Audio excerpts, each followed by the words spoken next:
Welcome back, comrades. Let me just get the link out to places about today's stream.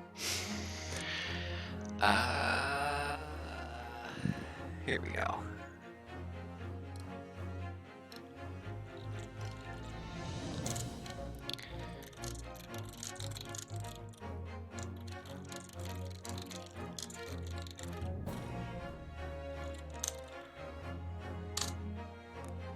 Okay, so there, and here, and here,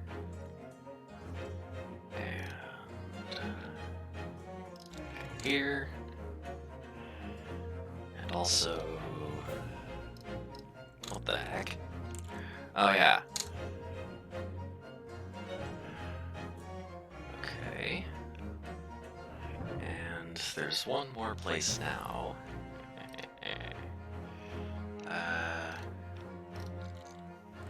Here we go.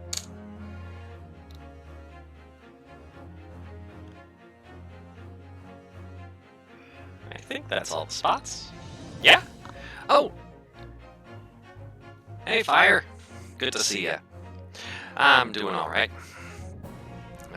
Just getting started here. Oh, okay, there it goes. Getting started here again about, with the latest in this. Oh, it's doing that thing again.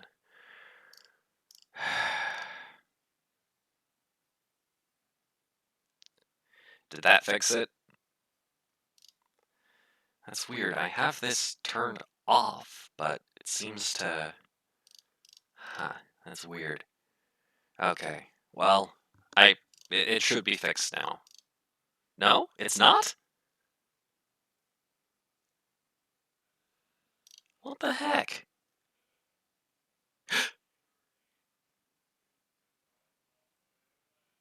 Oh, maybe... Hmm.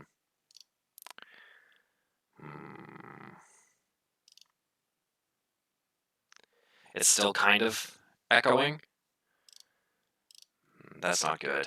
How about... If I do this, does that fix it? I think... Okay, I hope so. I hope so. What if I close out of this too? And this.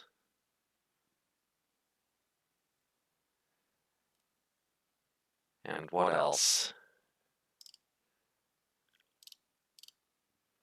What else can I close out of here? I mean, I know there is background noise here where I am. There's not really anything I can do about that. Oh, wait, no, I know what's causing this. Okay, hang on. Hang on.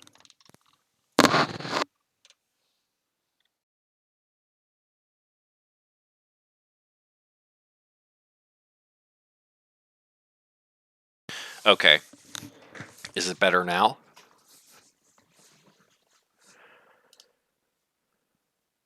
Please tell me it's better now.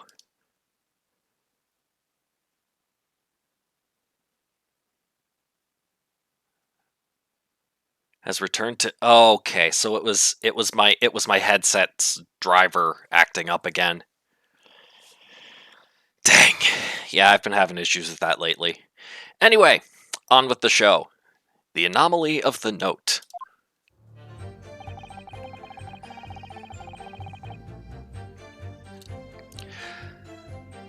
I do remember now. 'Twas a week ago, peradventure, that note was delivered unto me. Oh, hey, Sparkle. How are you all doing, anyway? Sparkle, Fire? Glad my audio's fixed. On the day writ therein, I did tarry a long hour at the Slug and Salad, yet nobody came. Thereafter, on the evening I shared the company of the Japanese fellow, I did see the note had vanished.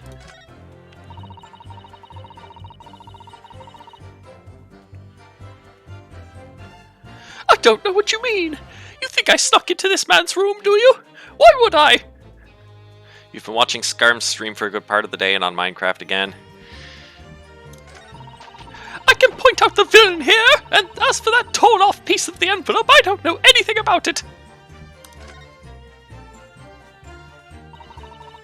It's clear that Miss Green did in fact break into Mr. Shamspeare's room, isn't it? And that's where she found this letter. Yes, two more or less foregone conclusions that lead me to one terrifying conclusion. Wait. Did in fact break into Mr. Shamspeare's room. Yes, that's where she found the letter, yes. Terrifying? Yes, I'm afraid to say that the outcome of this cross-examination may well change how we look at this case completely. Ooh, here we go. I do remember now. 'Twas a week ago. Okay, we're gonna press everything because I'm lost. And can you shed any light on the contents of the note at all? Nay, sire, 'tis as strange to me as a foreign tongue. Even with a knowledge of literature as great as mine own, verily 'tis impenetrable. Oh, okay. You were actually looking at my Twitch page for a few minutes ago, see if I had started streaming. It was auto-hosting Scarm. Okay, cool. Didn't realize that was happening. Alright. But Mr. Duncan Ross had lodgings in the same household as you. In effect, he was your neighbor, so surely you knew him, didn't you? Alack, if the choices be twixt I knew him and I knew him not, then 'tis with foreboding that I be forced to declare we were by some small measure acquainted. Oh, that is something I set up myself a long time ago, and subsequently forgot about. Despite your claims, though, you followed the note's instructions and went to the Slug and Salad. Presumably that was nothing to do with your knowledge of literature? Marry, naught will have the better of me, sire, save for the lure of curiosity. So 'tis true, I was compelled by mine own eager heart to betake myself to the tavern. Yet in the end my curiosity was not satiated.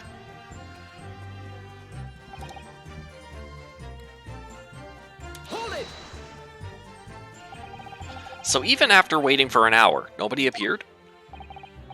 Well, yes, sire, 'tis as thou sayest. Really? You paused for a moment before you answered.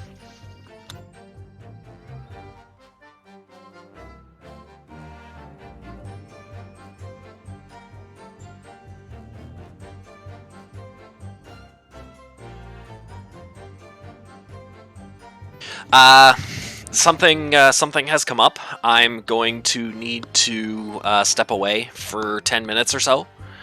I will extend the stream accordingly, but yeah, something has come up, so I gotta run. But I will be back, so don't go anywhere.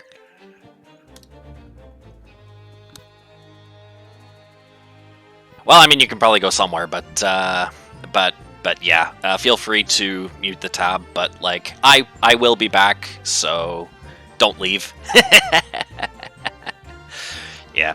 Basically what happened was, yesterday I was out mowing and I accidentally ran over a garden hose, and so now's the time the stuff is here and we can go fix it. So once it's fixed, I'll be back. See you then.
All right. I am back. The garden hose made it out just fine. Learned how to use a hose mender. And I had some suggestions in turn for Dad on how to make it last longer. Just a $5 piece of plastic I figured probably don't want to leave it out in the sunlight. So I found a nice shady spot for that part of the hose. Hopefully that works. Anyway, let's break Ryunosuke out of his trance here, huh? Really, you paused for a moment before you answered. In truth, when thou asked whether nobody appeared, I did suddenly recall. Really? Do you mean to tell the court that somebody did appear after all? I was not alone that night at the Slug and Salad, my lord, no. How hot is it there, huh? It's very hot. I imagine it's even hotter where you are, Sparkle, but by Canada standards, it's pretty damn hot. Okay. I was not alone that night at the Slug and Salad, my lord, no. It is returning to me now. I did treat my lips to almost clear water, and mine innards to a premium crust of bread. And all around me danced a great many companions. What do you mean? Flies, sire, flies! Good lord! In the name of Beelzebub, what were they? Fairies, perchance, from Midsummer Night's Dream come to taunt me? I think they were just flies. I can't help thinking that the flies ought to choose something more wholesome to buzz around. Is that wrong of me?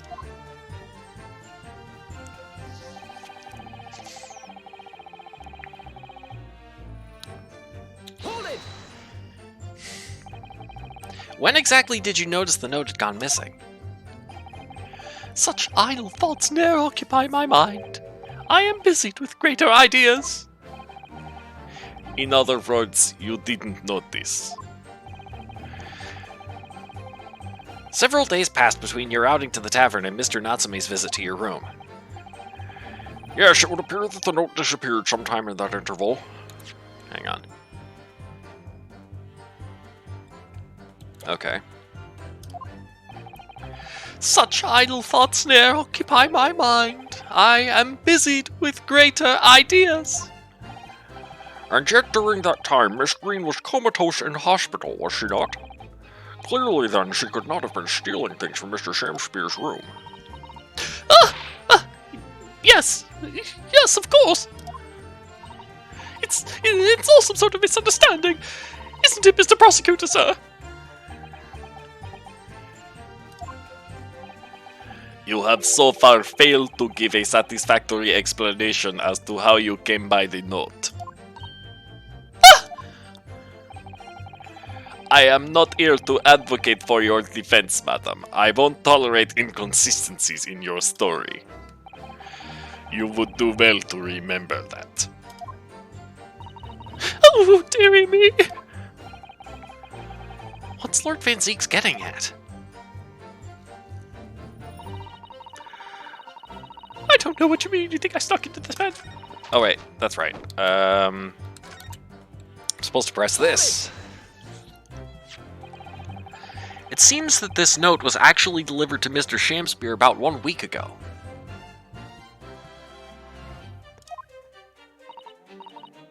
Oh, does it? But for some reason it ended up in your possession. I can't think of any way that could have happened except for you breaking into Mr. Shamspeare's lodgings. Objection! But for what reason would the witness have done that?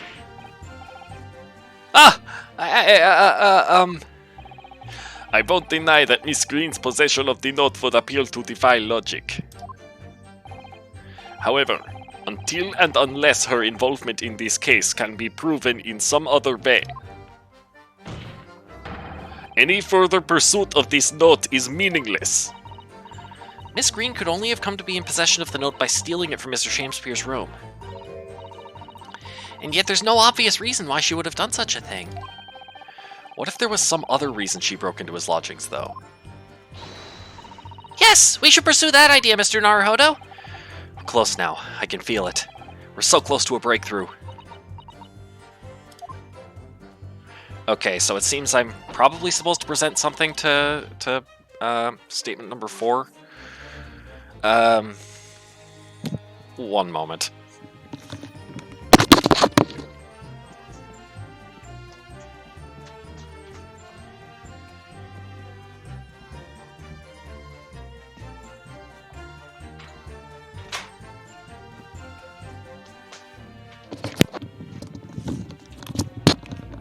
Okay, back. Had to shut the door to the room so I don't disturb other people in the house.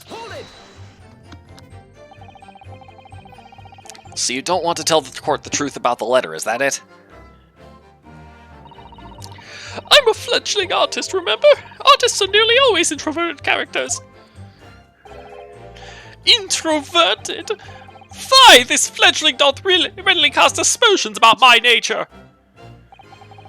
Yet I am an angel, a seraph. Birds do harmonize with my song, the wind doth frolic on my wing. Oh, pity, wherefore dost thou accuse one so pure of heart, ample woman? Pure of heart? I don't think so. Even a fledgling like me can see you're just a failure. Tragedy! Thou shalt not know the true heart of an artist until thine instruction hereafter by death.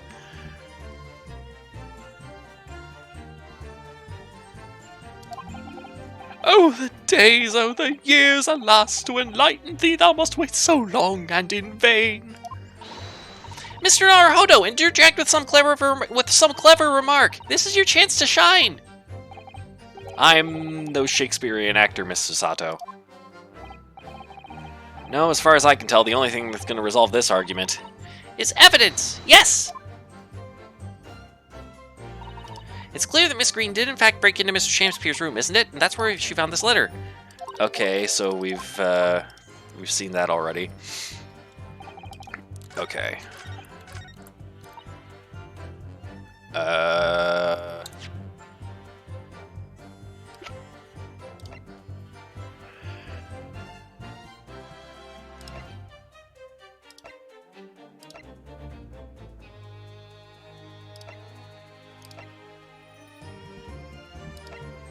Wait a minute.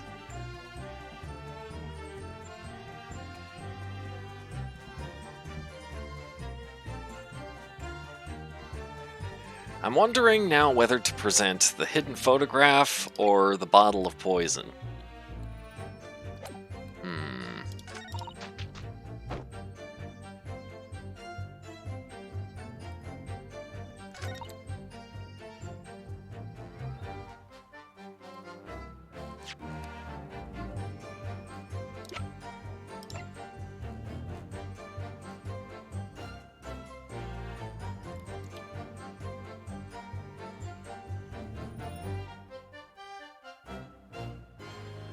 Objection. Oh boy. I think the whole turning the whole case upside down thing means Miss Green did it.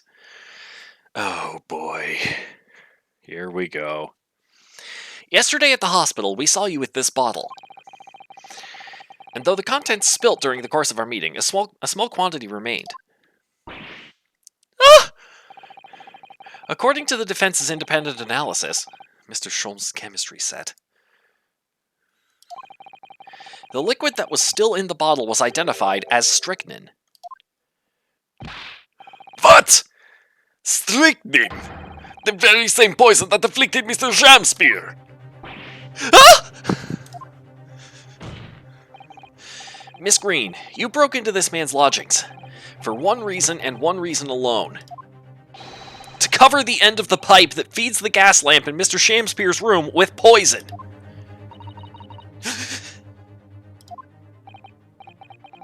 Could this be?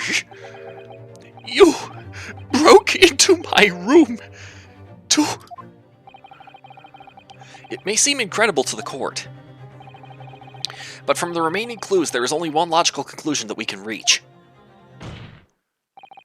The person who attempted to take Mr. Shakespeare's life with poison was you, Miss Olive Green! Oh dear! Oh dear! Oh dear!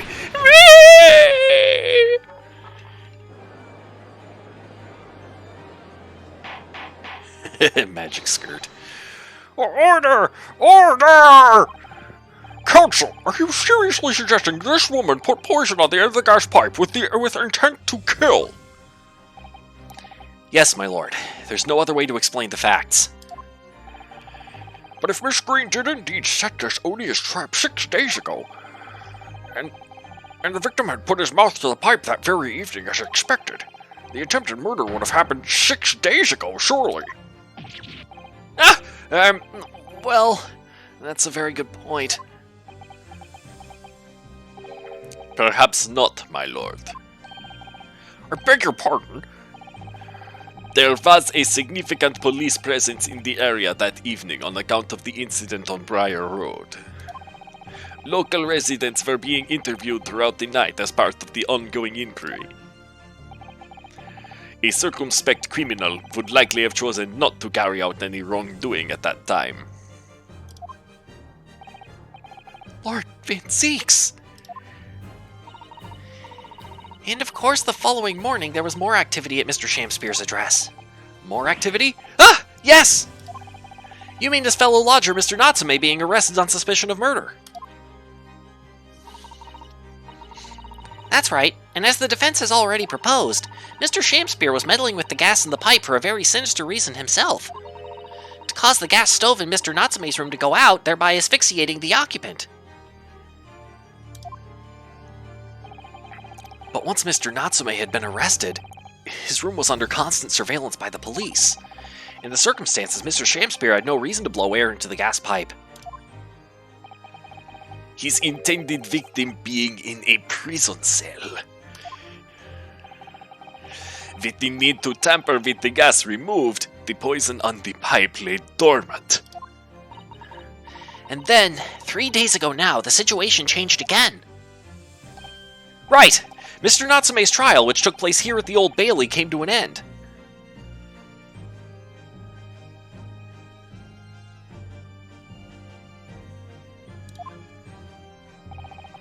The trial in which the man stood accused of stabbing Miss Green in the back, but was duly acquitted. That resulted in Mr. Natsume returning to his lodgings for the first time in 2 days. And that very night, his gas stove mysteriously went out, and Mr. Shakespeare was mysteriously poisoned.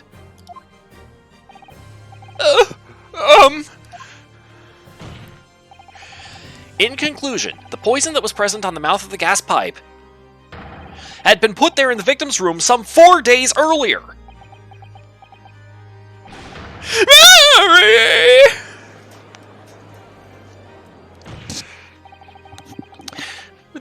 With that new understanding, it becomes clear that this letter was all part of the plan. What plan? The court will recall that the note gave instructions to visit the Slug and Salad at 5 o'clock, and that the recipient should tell nobody else. The reason for those instructions are now clear. To ensure that the lodger would not be at home at the stated time. To make sure I wasn't home? Exactly. While you were out, Miss Green could safely slip into your room, knowing that she wouldn't be disturbed. You mean to say that letter was written by Miss Green, yes. And in order to cover her tracks, she took it away with her when she left. Just after she smeared poison over the mouth of the gas pipe in your room. The box. I only just noticed the box. Order! Order! What do you have to say for yourself, witness? Just who are you? Why did you try to kill me? Miss Green's motive should be obvious. It's all tied up with someone whose name we've heard several times already during the course of this trial. So, that's what's behind all this. You will share your apparent understanding with the court, please, counsel. Which person is behind this woman's motive for the attack on the victim's life? Hang on. I gotta check something. It's the achievements thing again. I'm trying to remember whether or not there's one here for doing something.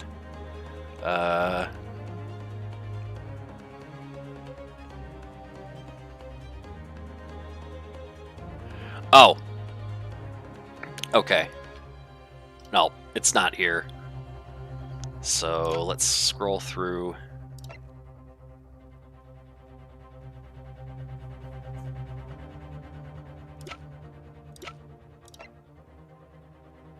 This guy. I mean, it was either... This guy's the obvious one, because the love of Miss Green's life, who sadly passed away a month ago as a result of gas poisoning. I wonder who she might be blaming for that. Take that! Duncan Ross. That's right. Before the defendant, Mr. Natsume, took up residence in the lodgings at Mr. Garadeb's, somebody else was renting the room. Mr. Duncan Ross. I knew I'd heard the name somewhere else. It was all over the papers a month ago when the man died in strange circumstances at the haunted lodgings. It does ring a vague... Ah! Of course, yes, I remember now. The young man they claimed was strangled by the convict's curse or some such. Sadly, my lord, it wasn't a curse of any kind, nor was it an accident. The man died as a result of Mr. Shamspear blowing into the gas pipe and causing gas to leak into the room.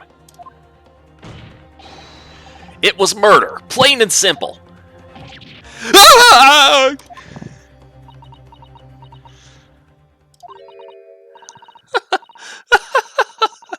Well, what do you know? The world is so unfair.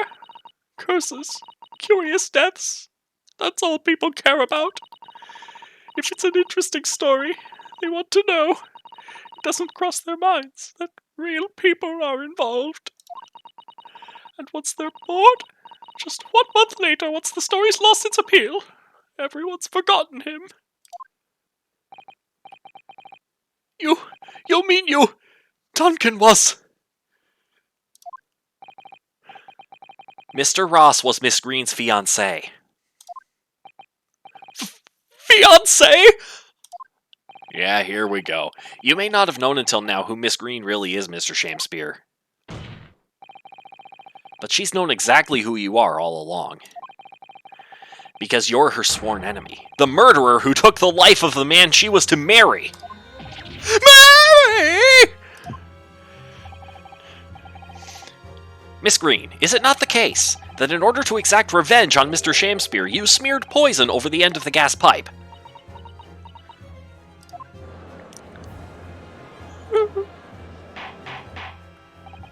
This is all quite extraordinary. Am I correct in my understanding that you now accuse both parties, counsel, each on different counts of murder?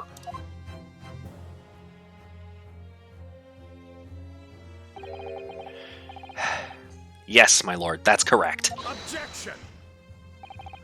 Inhaling so deeply, it appears that my fledgling learned friend has taken in a lungful of dubious gas that's causing his judgment to be clouded.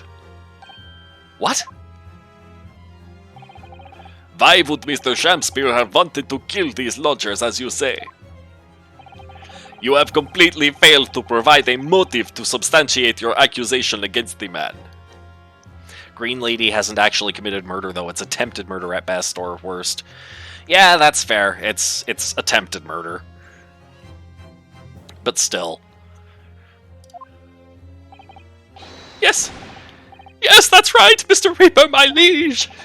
I have been slighted.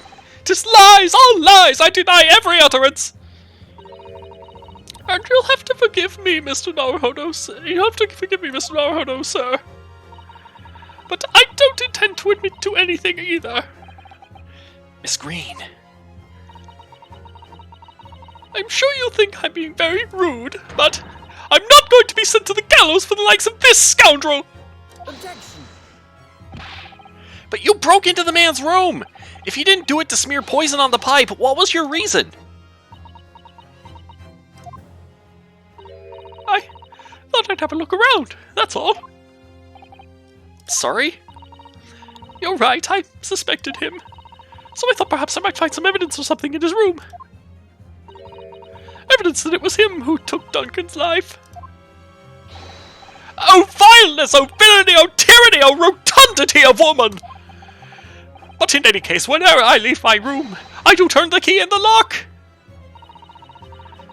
That whole place is falling apart. The locks on the doors are no different. Duncan showed me once how to unlock the door with some terps and a piece of wire. Oh awfulness, oh tyranny, oh profanity of woman! We will consider your trespassing on some future occasion. But for now, tell the court what you found, what evidence your search revealed. Well, I spotted the note that I'd sent him lying on the floor. When I went to pick it up, I noticed something. One of the floorboards was loose, and underneath it I discovered a secret hiding place. Ah! Yes, we also discovered that hiding place. Inside, we found a newspaper cutting, a photograph, and an empty tin box. Oh, yes, well, the thing is, when I found it, the box wasn't empty. What? There was something in it? Yes.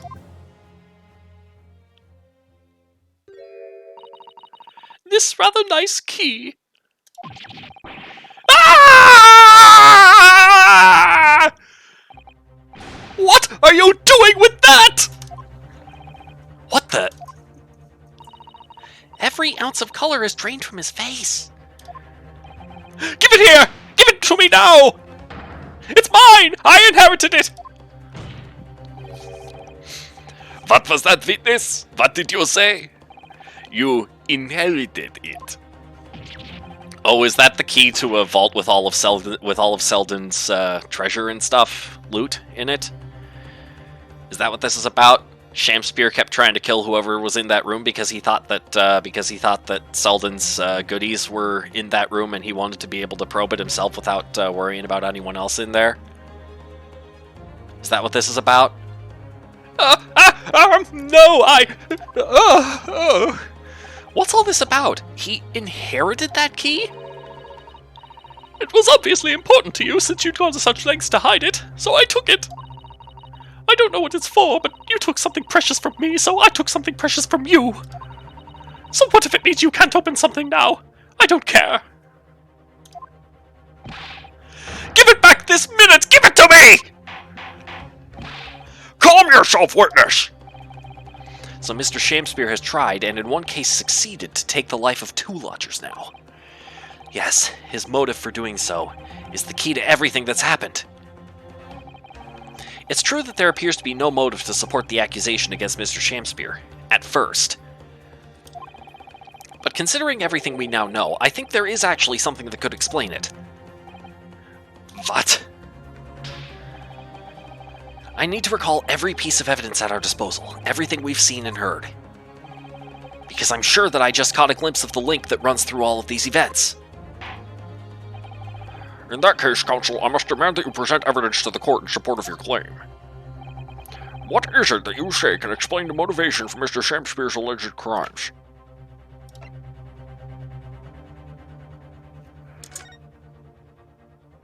The estimated 1,000 pounds worth of loot he stole remains unrecovered, yep.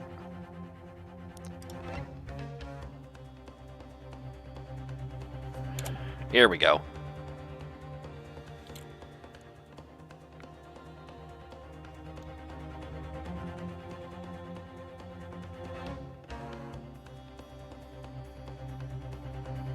Take that! That's an official police report, is it not? The Selden file. How did you get hold of that? Selden!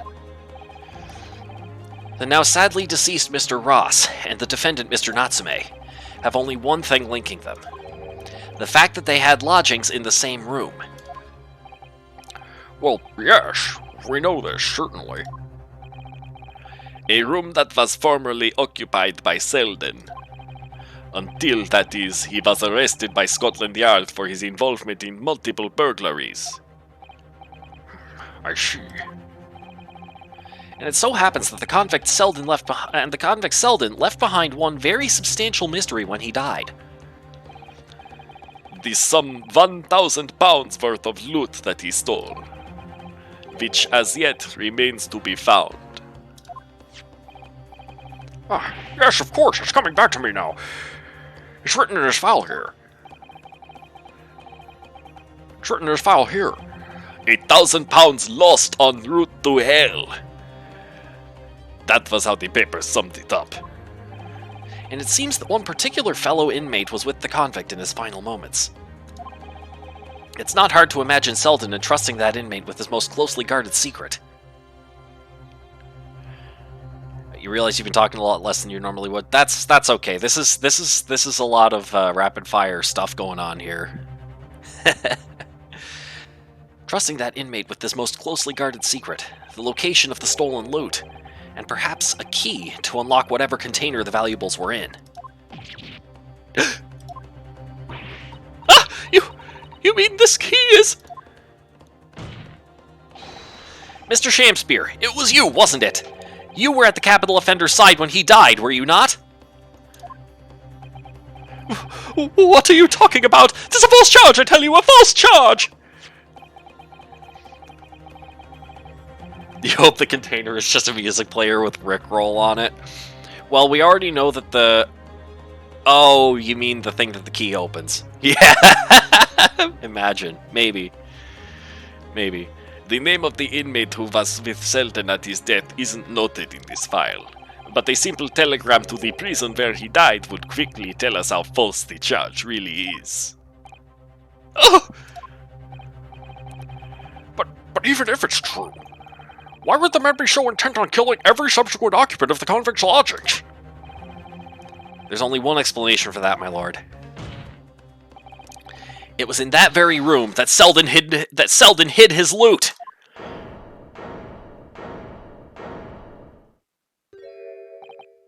So, it all comes out. Yes, and having established that, all of Mr. Shamspear's subsequent actions start to make perfect sense. Then he was let out of prison following Selden's death. He made immediately for Mr. Garrideb's lodgings in the hope of renting Selden's old room. However, the retired army man was unable to offer him the accommodation of his choice. Because Selden's old room had already been let to somebody else, Mr. Duncan Ross. Ah! Which is why Mr. Shamspear subsequently devised his gas-based plot to kill the occupant of the room. And when he was successful, he presumably intended to inquire about switching into the newly vacant room. However, a certain jittery someone had beaten him to it. Mr. Sosuke Natsume? The defendant of this case, no less. So you decided to use the ploy with the gas again, didn't you, Mr. Shamspear? This time to oust Mr. Natsume. All for one simple and avaricious reason. To get your hands on the 1,000 pounds of loot left behind by the dead convict. Oh, you... Ah! Ah!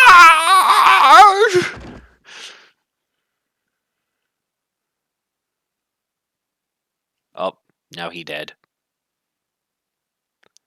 Looks like I'm gonna snuff it before they get to stretch me neck. Listen, I want you to have me loot, and even to stop the coppers getting their mitts on it. It's hidden in the room where I was lodging when they got me. Here, this is the key to it. Take it.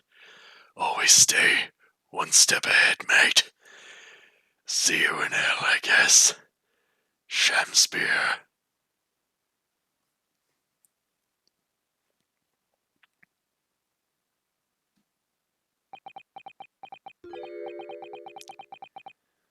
It's mine. You hope the container. Oh, sorry. What if the thousands of pounds of loot wasn't in currency, but actually in weight, and it's just like a lot of dirt? Yeah, imagine they put Selden on death row for stealing tons and tons of dirt. Wow. Imagine. I mean, dirt can be some pretty valuable stuff. I guess. Maybe. It's mine. What did he just say? It's mine. That loot is mine. Why not plastic waste instead? This is a few centuries ago. I don't think they had really refined the whole plastic thing yet, so that would actually make it valuable. And maybe Sparkle. I don't know what the timeline is for the invention of plastics. Breaking news: local park robbed of all of its dirt. Oh no! Right down to the bedrock, eh? It's mine. Oh boy. Mr. Shamspear? It's all lies. I don't accept any of it. Why should I? After all, you don't have a shred of evidence. You can't prove I killed that fellow. Forsooth, I'm the victim here, remember? Isn't that right, ladies and gentlemen? If I don't admit to it, there's nothing you can do. You can't arrest me, for the time being anyway. Verily, you can't arrest the victim, can you? Isn't that right, ladies and gentlemen? I'm so close, I just need a few more hours. I swore to myself that I'd get my hands on it, and I can almost taste it now. Do you really think I'd just give up? There's no question in my mind now. This man is guilty through and through. But he seems so utterly intoxicated by the idea of that loot. I'm afraid that however hard you press him, he'll never admit to what he's done, Mr. Naruhodo. There is a way.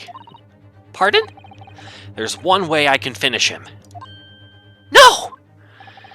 He's already committed the most heinous crimes to get his hands on that loot. Which means all we need to do is find it first! A fine plan. Were it not for the fact that the police thoroughly searched the room following the death of Mr. Ross. If it's there at all, it must be very well hidden indeed. Take a blood sample. Yeah, a blood sample might do the trick here. Maybe.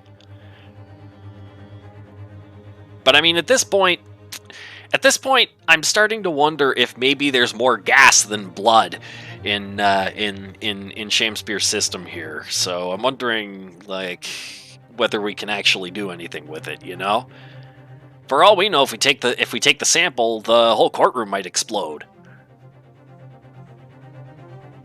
If you think about it.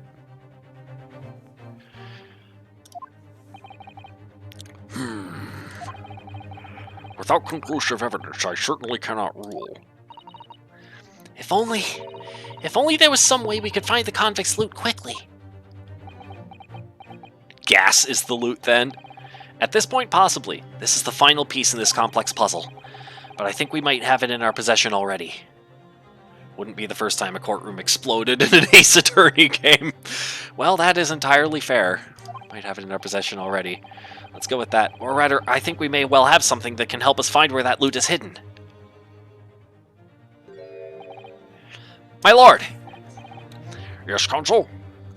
I check the court record here again, see if we have,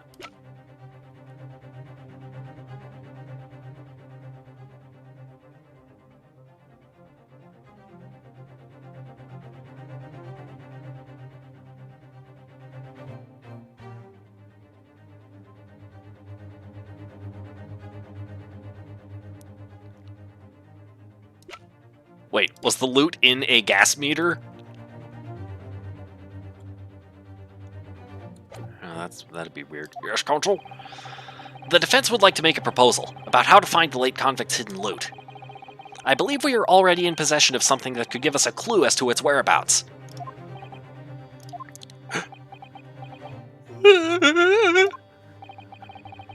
It's our last chance, so it has to be worth a gamble.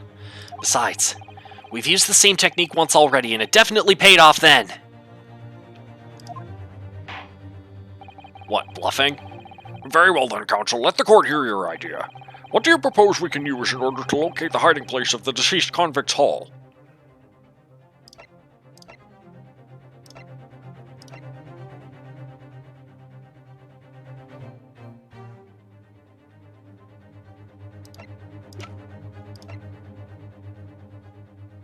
The skin print seeker gun? Maybe? No, it would have been that would have been months ago. Those would have worn off already. Can I examine this? Okay. Let's try this first, and if this doesn't work, we'll try the handprints. Take that! This is my proposal, my lord! Good gracious! We can use that, can we? Okay, this is wrong. I have another idea. Stop wasting the court's time with this senseless rubbish. Ah! That is my proposal. That is my proposal, my Nepalese friend. Gah! Ugh, his proposal was better. We've already found one secret hiding place during the course of our investigations, Mr. Naruhodo. Yes, I suppose we have, though someone else beat us to it. The findings from the method we used are still in the court record, however, aren't they? Okay, it's the handprints. I believe it's worth proposing the same method again now. It's the handprints. What do you propose we can use in order to... The skin print seeker thing.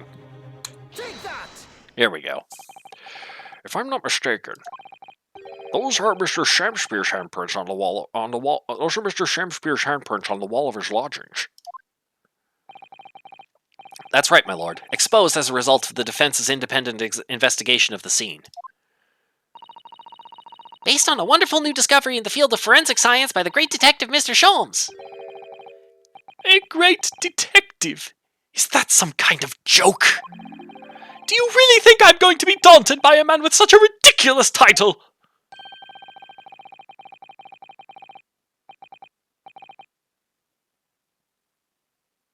I should think I'm gonna guess here. I should think the great bard ought to recognize such a title when he hears one, Mr. Shamspeare. There he is!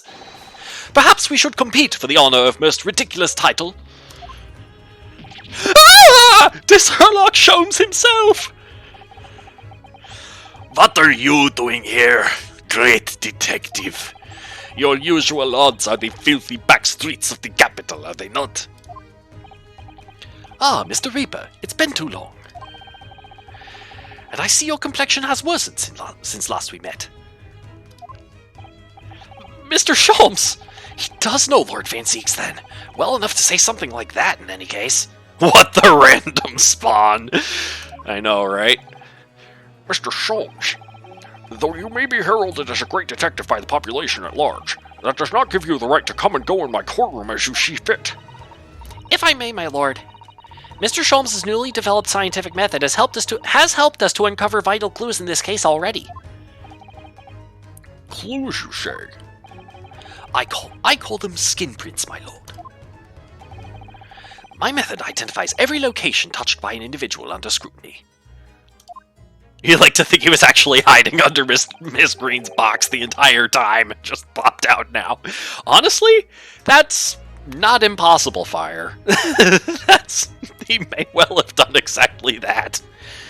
It's the method by which we were able to ascertain this gentleman's gas pipe activities. Oh! You need only a small sample of something the individual has previously touched to make an indicator solution.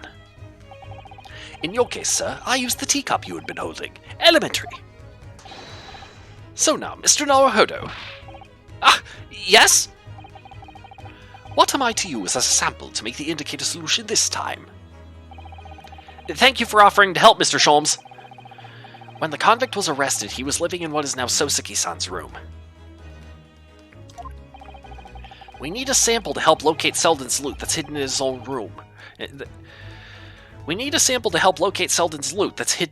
room. What form will the sample take? I'm thinking the key on Miss Green. that Miss Green took, we will need something of Selden's in order to create the indicator solution to find his loot. And something the convict owned happens to be in the possession of somebody listed in the court record. Upon my word, Mr. Narhoda, your powers of reasoning appear to be on the up. So, which particular person do you have in mind? From whom can we obtain a possession of the late convict Selden to create the indicator solution? Let's try Natsume. Take that!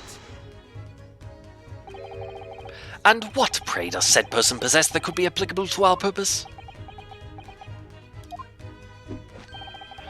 Let's hear your new and improved powers of reasoning at work, my dear fellow. Dear me, your left eye just twitched. Are you currently concocting an elaborate excuse? Not some clever Japanese joke about a wet noodle, I hope. Ah! You got me! There, achievement unlocked, the noodler. I think we need to reconsider this from the start, Mr. Naruhodo. Why do I feel as though Susato-san is studying my left eye now? I'm ready and waiting, Mr. Naruhodo. The rest is in your hands. From whom can we obtain a possession of the late convict Selden to create the indicator solution? Miss Green. Take that! The key. Miss Green! Ah! Me? What do you want with me? The key around your neck, if you please. Sorry? That key belonged to Selden. There will be remnants of secretions from the man's skin on its surface that we can use. This isn't quite how things work, I don't think.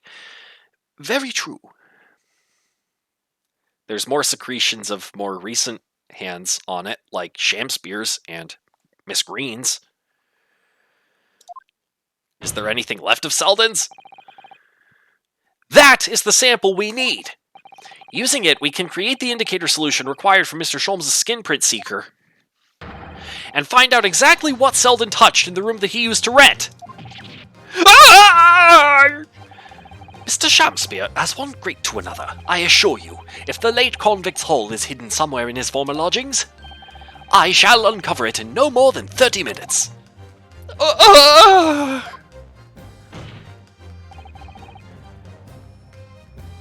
So, Mr. Shamspeare, the truth is well within our grasp now, and as such, you will never get your hands on Selden's stolen wealth.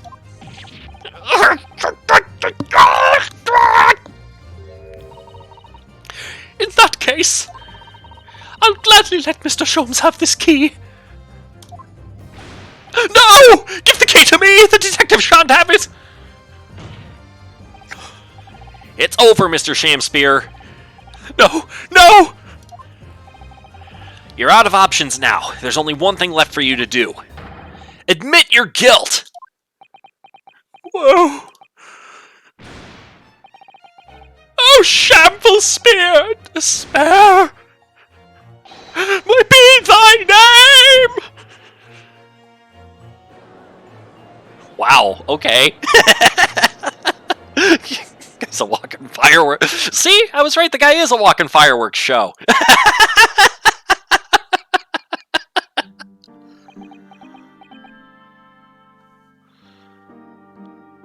All the buttons and stuff popped off of the thing. It's over, Mr. Shamspeare. I have the high ground. I never intended to kill. I never intended to kill the man. I just wanted to drive him out of the room, that's all. So you'd have time to find the convict's haul of stolen goods? Yet after you'd killed the young man, you still didn't move into the room. I asked the landlord, of course. I pleaded with him, but he refused. Why? I was 3 months behind with the rent, for one thing. Mr. Garadeb really has had a lot to put up with. And he had the gas repair work done immediately afterwards, putting the room out of action for a while. And then, this Japanese man swooped in at just the right moment to sign the new lease. Poor Mr. Natsume, what unfortunate timing.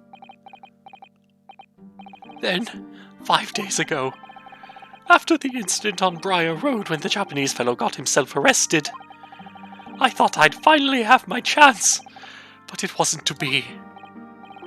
No, the scene was sealed off and guarded by the police night and day. And if I remember rightly, Mr. Sholmes spent the whole day in there reading books. I couldn't even enter the room, let alone search for the loot. Which is why, on the day Mr. Natsume was acquitted and returned to his room, you once again tried your trick of blowing air into the gas pipe that feeds the stove in his room. Unbeknownst to you, however, that action would lead you into a deadly trap.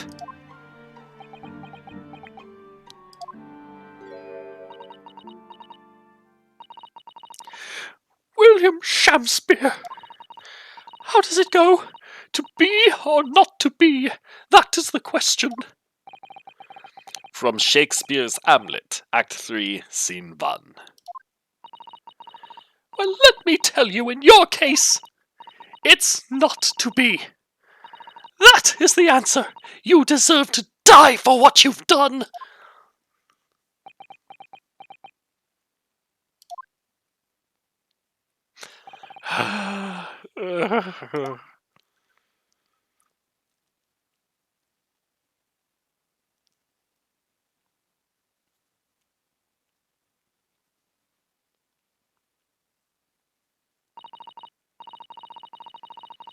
At first, I really did think it was just a terrible accident.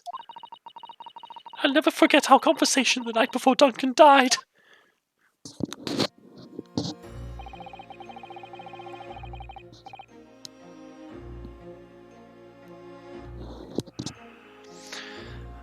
The gas supply in my new lodgings are a complete disaster, you know, Olive. The gas supply? Yes, the stove always seems to go out in the middle of the night for some reason. That's no joke. They say it's the convict's curse. Oh, Duncan, please don't stay there. I don't care how cheap it is. Alright then, if it's that important to you, I'll start looking for a new place. There are spare rooms at my house. Why don't you leave that horrible room tonight? No, I'd better not. We said we'd wait until we'd graduated before we told our parents, remember? But that was the last time we ever spoke. That very night, he fell victim to the gas. If only I'd known it was going to happen, I'd have insisted he left that horrible room that instant! But instead, all I've been left with is bitter regret. I stopped going to school, but something kept drawing me back to the house on Briar Road. I saw a stooped Eastern-looking man with a mustache coming out of the house one day when I was there. He walked up the road to Grub's Grubbery for some food, so I followed him and sat myself down next to him. He had some watery-looking soup and started to pick a quarrel with the publican. That place is cursed, I tell you, cursed! The ghost of that convict who used to live there is trying to suffocate me! I wake up in the middle of the night freezing to death because the stove has gone out. The room is full of gas and I can hardly breathe. The pipes have been checked, no problem there. It's like I'm the problem! That's what they're thinking! But how could that be? Duncan was gone, and now this man had almost suffered the same fate. Could it really be a curse? Then I remembered. A rumor I'd heard about how the gas companies go around investigating the gas installations. A rumor? Oh, you mean... Yes, everybody's heard the stories, it seems, about how they go around checking the pipes. How anything connected to the gas can be extinguished by blowing air into the pipework. That's when it started. A little flicker of doubt in the back of my mind that just wouldn't go away. Was it really an accident, though? Once I'd had the idea, it wouldn't leave me alone. It plagued me day and night. So I bought this at one of the black markets in the East End. A black market? I'd never been. I just heard people talk about them. And you really can buy anything you can think of there. In some ways, being able to get my hands on this so easily made me even more determined. I had to find out one way or another. Was Duncan's death an accident, or was it murder? And your chosen method for establishing the truth was simple, but highly effective. Smear poison on the gas pipe you suspected the man of tampering with, and wait. If Mr. Shamspeare was innocent, nothing would come of what you'd done. But if he was guilty, he would pay for his crimes dearly. I found out the name of the man I suspected, William Shamspeare. And then I wrote him this little note. I have information regarding the death of Duncan Ross. Come to the Slug and Salad on Briar Road at 5 p.m. on 17th. Don't tell anybody else about this letter or the meeting. It is a matter of utmost importance.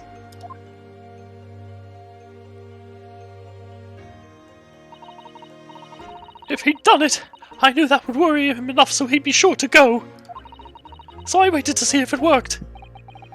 And of course, Mr. Shamspeare followed the instructions to the letter. I worked out where the gas pipe was straight away. So I smeared a good amount of the poison I'd bought all around the mouth of the pipe.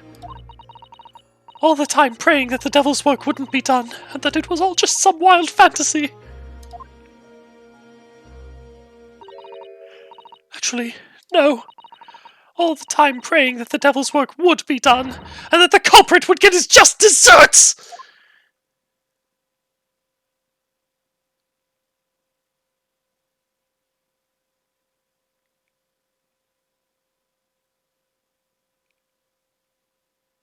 Aww.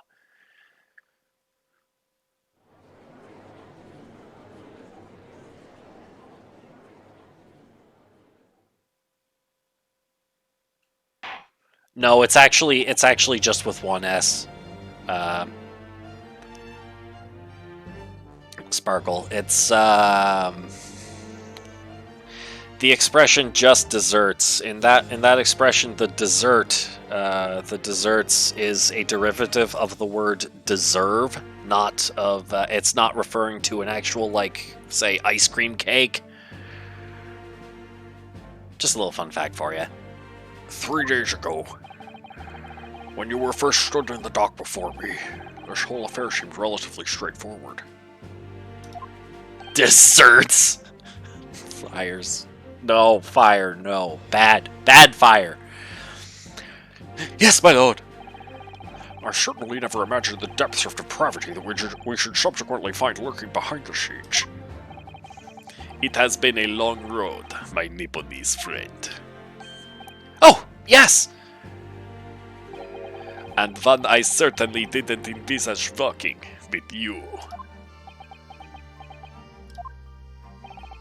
Nevertheless, together we have reached the light at the end of the tunnel, as it were. Miss Green, Yes, my lord? you will henceforth be stripped of your freedom, as punishment for the attempted murder of Mr. William Shamspeare. Dearts. Having fun, fire. Yes, I know. And you, Mr. Shamspeare, you will be tried for the murder of Mr. Duncan Ross in cold blood, and the subsequent attempted murder of Mr. Soseki Natsume here present.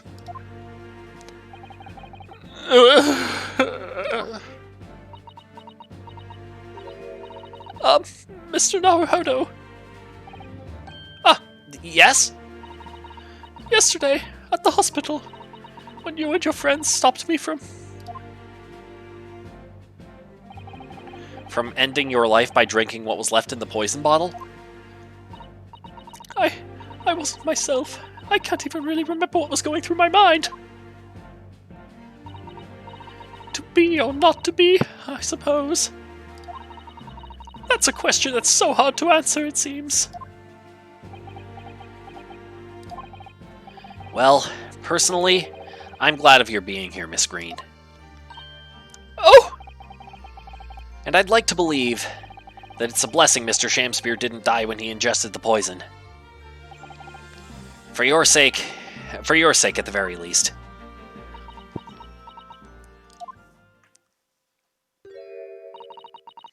Because of you, I chose life, not death. And now you've made the truth come out at last.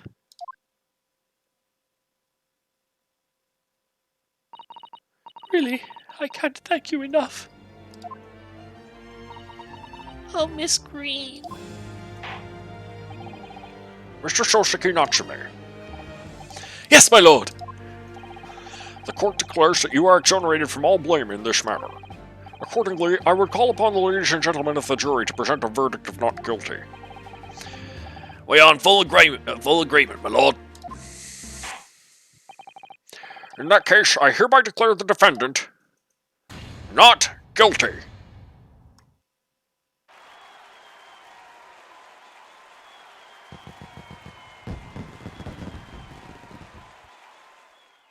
Twice now, in the same week, in the Old Bailey for something that he ultimately had jack to do with, other than being in the wrong place at the wrong time. That's... man. I can see why Natsume would want to get the hell out of Dodge. Jeez. He may well be the unluckiest man alive at this time.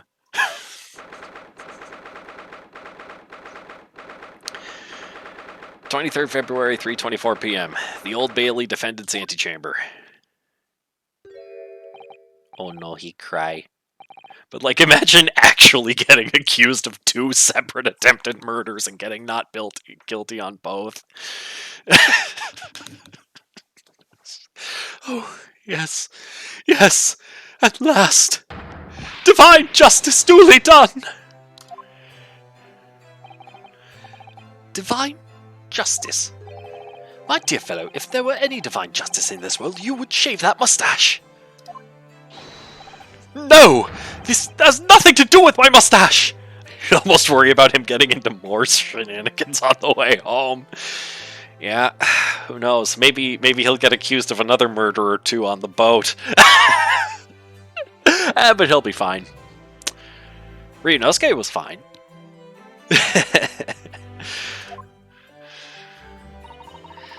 Some say that a luxuriant mustache is a sign of physical prowess, Mr. Sholmes. Locum student Miss Narhodo Esquire! Once again. Oh, yes. A luxurious mustache is a sign of physical prowess. I'm remembering a certain gung-ho Australian. You know? I'm gonna move the mic away from my face a little bit so I can do this without blaring any eardrums. I guess volume warning. Saxton Hale! Yeah, couldn't help myself. You've saved me from doom! I'm very happy to have been able to help, Mr. Natsume. Congratulations on your acquittal. You're second in almost as many days.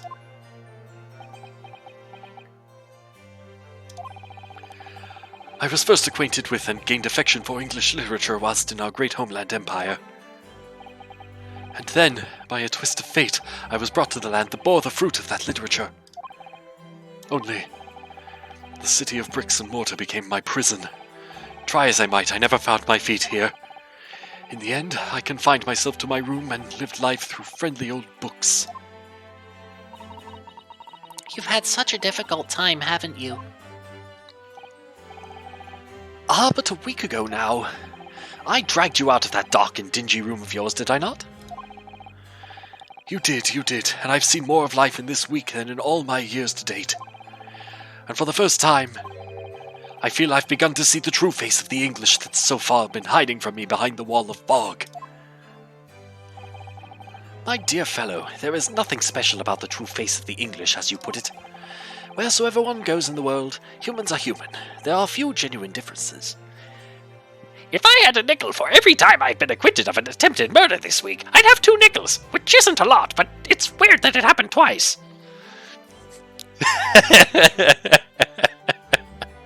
Yep.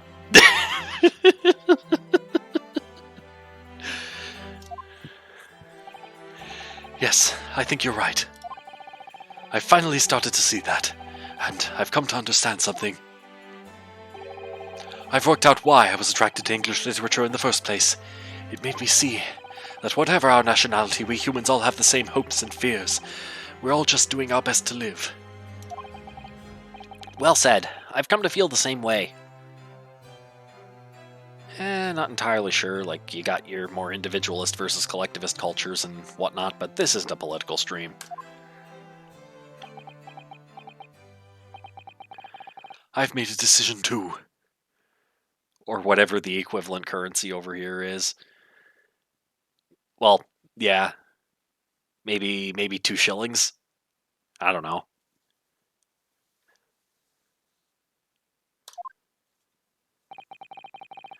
I'm going to cut short my study tour here and return to Japan. What? What? Just when we become friends here in England. What a terrible shame. Oh, I know, that does tug at my heartstrings, it really does. But I've decided I like to take everything I'd learned here in Britain and write something of my own. A novel of sorts, I suppose. Oh my, so you'll be creating your own literature, Mr. Natsume? How wonderful! Oh, well, no, I mean, I wouldn't presume to call it literature! Why not, when that is precisely the definition, Mr. Mustache? I suppose you're right, yes. It will in a way be literature. But as of now, all I know is that I'd like to try my hand at writing. I have no delusions of grandeur. I, for one, would love to read your work. Well, all things considered, it may be for the best. After all, you have once again emerged victorious from a battle with the Reaper. Ah! That's very true.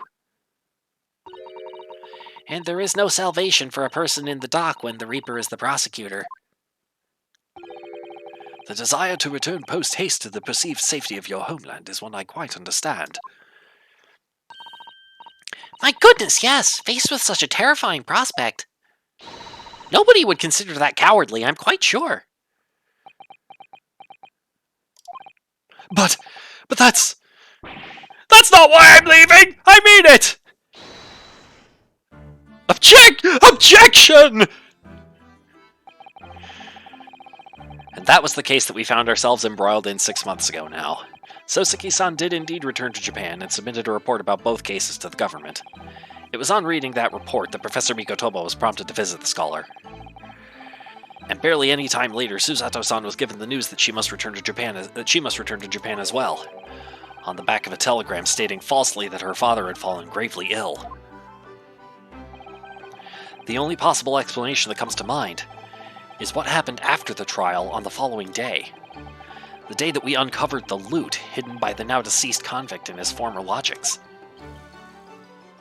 Ooh, what's this about? We found it? We found the loot?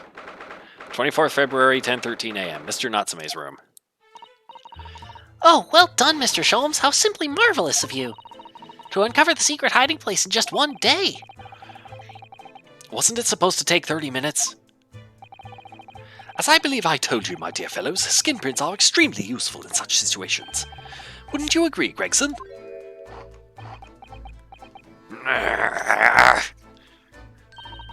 Gregsy's been happily munching in agreement this whole time, you know, Hurley. Happily? I think perhaps humorlessly might be closer to the truth. So, it transpires the man fashioned a hiding place in the ceiling. And what's in it? What exactly is the loot? Let us look then, if you're ready. Let's examine the late burglar's haul. What the? What is that? It looks to be some sort of neckband or collar. What letter is that? I'm trying to figure out what letter that is. Is that an S? Is that a G? A collar? It's huge, though! And look at all the gemstones set in it! I can see why it was claimed to be worth 1,000 pounds! Perhaps I could have it as a belt! And there's bloodstains on it. Is it a B? Also a good idea. Oh, have you noticed on the inside there? There are some dark stains. There are some dark stains. You don't think it could be blood, do you? That must be a really big necklace. Yeah. Yep. Really big collar. It could be blood, do you? I mean, there's quite a lot of it. On second thoughts, perhaps I won't have it as a belt.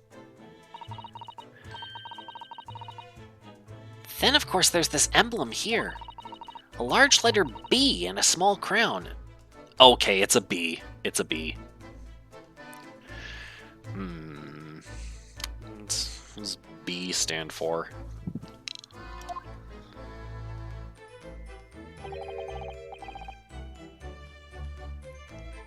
What does it signify, do you think? Oh, I hadn't noticed that.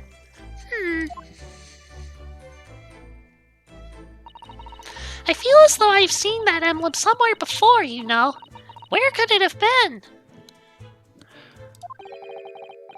That's enough of that, I think. What? What's the matter with Mr. Sholmes? All the color has drained from his face. Well, Inspector, I believe you ought to be taking this, oughtn't you? It could be valuable evidence, after all. It must be kept safely under lock and key. Yes. Get your grubby hands off that, you lot, and hand it over, now! Or B probably stands for blood, or murder. I'd never seen a collar that large before, and all those jewels certainly looked to be extremely valuable, but that's not what stood out the most to me, at least not once I'd noticed it. Those dark marks on the inside of the collar, those stains, could they really have been blood? Where have we seen that emblem before? Well, that was a funny case, wasn't it? But it's all buttoned up now. And you look very pleased, Iris. I have an idea. I'm gonna look for an image of something here.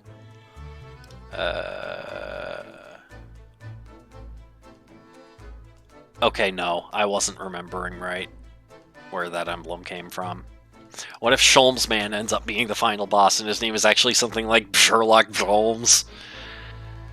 Watch, maybe. And you look very pleased, Iris. I am, because I was starting to wonder what I could use as the basis of this month's story in the magazine.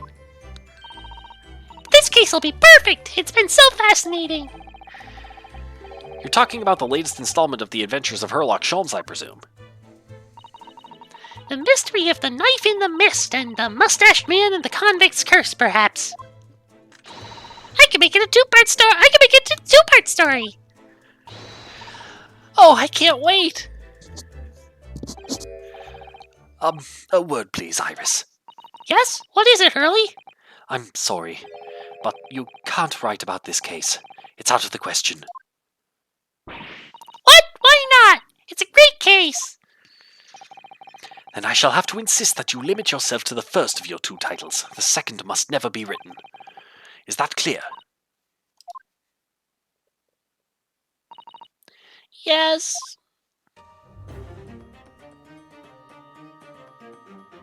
And so it was that the second of Soseki-san's cases became buried in obscurity. Now, looking back, I feel I understand. I can see why Mr. Sholmes forbade Iris from publishing the story.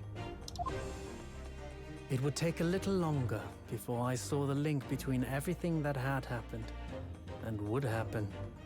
For it wasn't until 2 months after the arrival of Susato-san's letter that events began to unfurl again.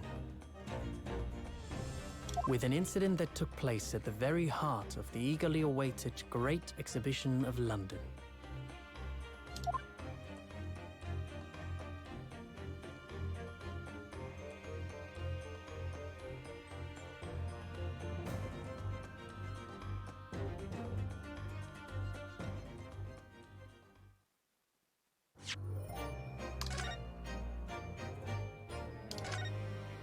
And that's the end of that case. We still got another half hour or so, given the time I was gone fixing the hose. So let's get started on this first one. Oh, and I'm going to check the... Okay. All right.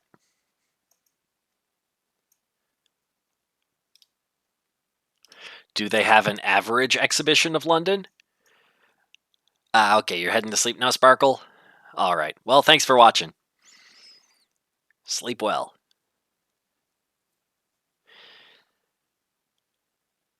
No, everything is great in Everything is great in Great Britain. Fire. It's in the name. Come on, man.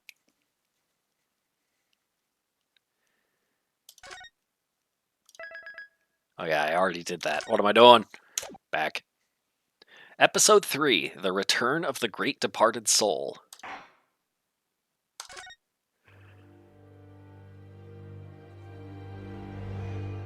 The Great Exhibition of London, Austrian Empire. Austrian Empire, the United Kingdom. The grand end of the century Great Exhibition of London. Surely there is not a soul who has failed to hear of it. Wondrous new works of culture and industry from every corner of the globe had converged on Hyde Park, welcoming over 50 million visitors. The last great hurrah of this century. Astonished and delighted people of all nations, and ended on a note of resounding success. But as regards to the terrible catastrophe that occurred during the festivities... Wait, did the tower explode? Where my friend Mr. Herlock Sholmes had a hand in unraveling the matter. For from the shadows, it was he who earnestly unearthed the facts of the case. And like the centerpiece of the great exhibition, which rose high into the skies of Hyde Park, Sholmes's brilliant deductions, as clear and lofty as the crystal tower itself, brought the truth to light. Oh, that's right, there was a robot fish. We're here at the showground of the Great Exhibition, which is absolutely packed with people. The weather is unusually fine, and we're about to witness a most extraordinary scientific experiment. Oh? You had me at scientific.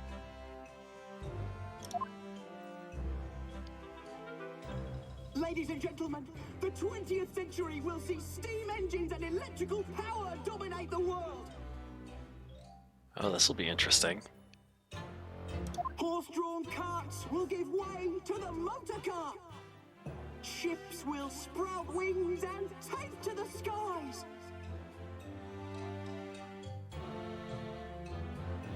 Did they have this idea back then? I thought that was like something like the Wright brothers did it on a whim or something. And today, we showcase even more advanced technology. A glimpse into the future. A world first. A demonstration of my super high voltage instantaneous kinesis machine. Oh? The guy in the suit did it, calling it now.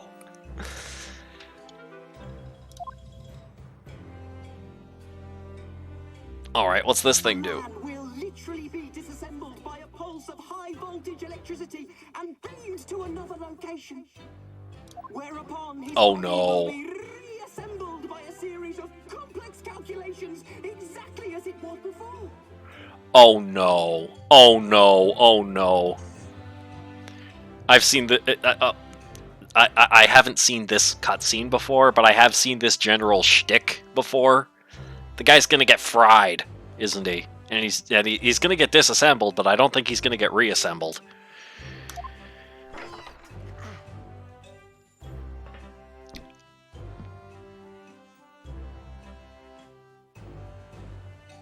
So he steps inside.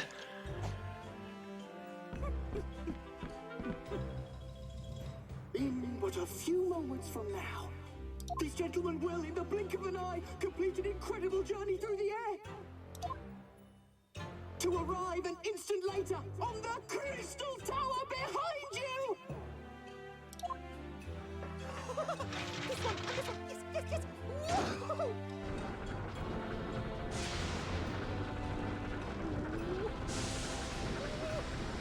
Yes!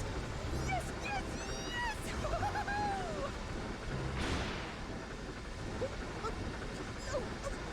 Please! That's not what I wanted!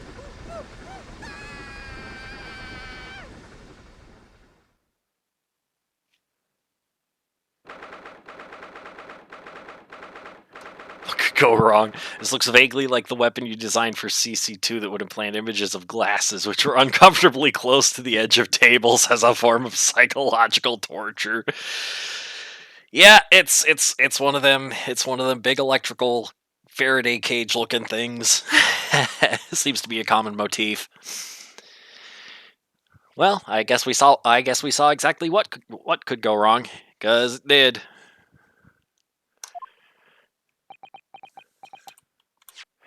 22nd October, 9:36 a.m. Sholmes' suite. Oh no, Bruno, are you listening? Oh, sorry. What was that, Iris? What's the matter with you? You've been miles away all morning. Didn't you like what I cooked for breakfast? No, that's not it at all. What were we talking about again? Today's paper. It's full of news about the Great Exhibition again. Ah, yes, the Great Exhibition. I'd like to go sometime.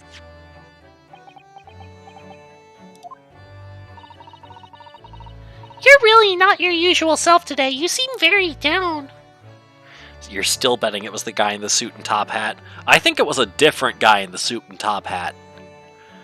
Usually with little stunts like what you saw there, they have another guy who looks as much like the first guy as possible, and have him already in the tower, and he just steps out when the first guy disappears. So you think maybe it was the second guy who did it?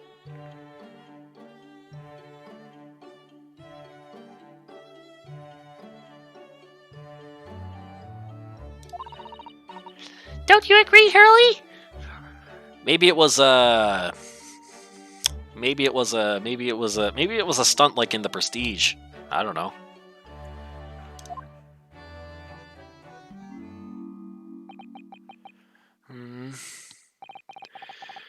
Did you say something, Iris? Oh gosh, you're even more down.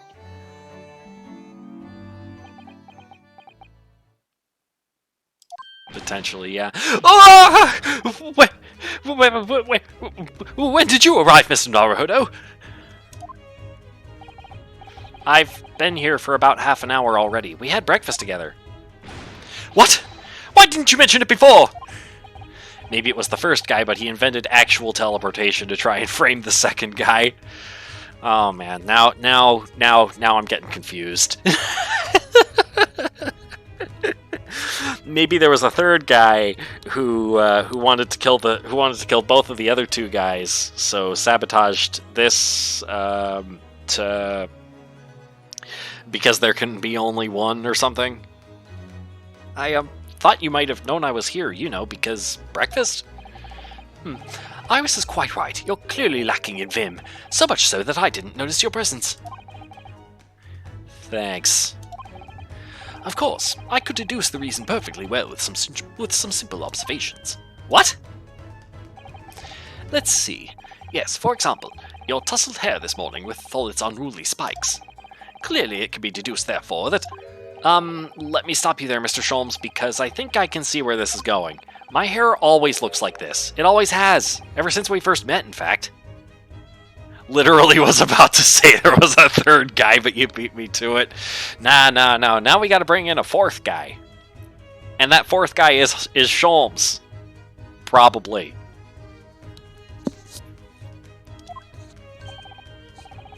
Ever since we first met, in fact. Oh, really? How interesting. It just doesn't look like a haircut as such, I suppose. Thanks again. crossed my mind recently that it's been 6 months now 6 months? since I was forbidden from working in court. So I've been wondering how much longer I'm gonna be banned. Wait, what was he banned for? I don't know. Oh, well, that would explain why you seem rather glum. Don't you agree, Hurley?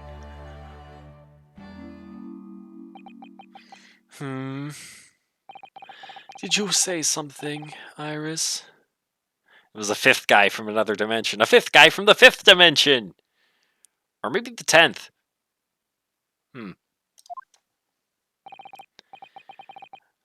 Back to moping. Back to moping.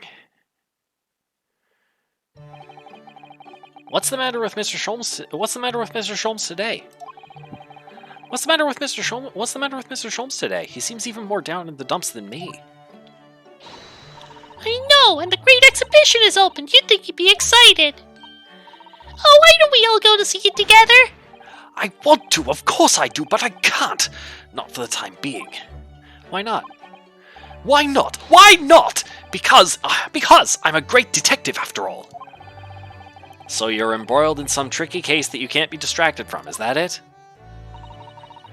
I don't remember hearing that you're working on a case, Hurley. I suppose I should try to find out what's going on. It's Ryunosuke who's banned. Fire. It's not Sholmes, it's not Iris, it's Ryunosuke. Given Iris tends to carry around a gun and Sholmes man doesn't really need an explanation. Yeah, see, I'd be far less surprised if either of them was banned from the courtroom.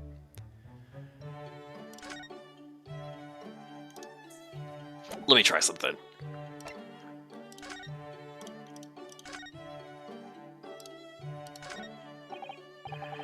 Ah yes, this is where you note down ideas, isn't it, Iris? What's in the melting pot today? The blue carbuncle. Oh, I think we've seen this before. Yes, it's from a case of theft that Hurley solved ages ago, the theft of a precious stone. A carbuncle is another name for a garnet, you see, especially if it's cut with a rounded top. Oh, really? And this garnet was blue, was it? Why is Ryu banned? Is it his sword? It might be his sword, but if they were okay with him bringing it in a whole bunch of times, then why would they suddenly change their minds? Well, that's the thing. They're usually red. No blue garnets have ever been discovered. Oh. So who knows what the stolen gemstone actually was? That's the real mystery of the case. A proper Herlock Sholmes conundrum, huh? Okay, that's why that wasn't listed in the... Okay. Can't move yet, so converse. Events 6 months ago. Oh! We can do this and talk about why Ryunosuke was banned. Half a year ago now, I took on the defense of a young girl in a trial heard at the Old Bailey. What at first seemed like a simple case of murder that took place at a London pawnbrokery.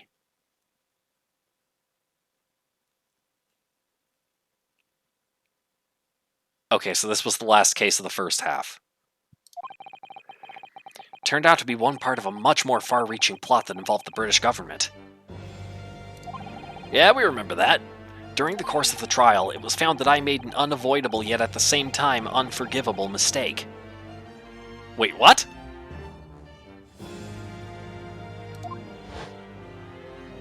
What was the mistake? Words fail me. This situation is utterly deplorable. Mr. Naruhodo! Yes, my lord! I will decide upon your fate following the conclusion of this trial. Of course, my lord!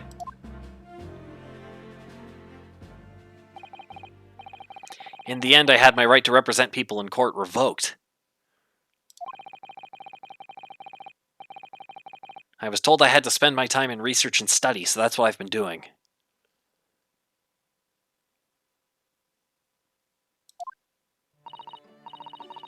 You have, haven't you, Runo? You have, haven't you, Runo? Reading all those big fat tomes about British law up in your room, and the notes about Sholmes' old cases?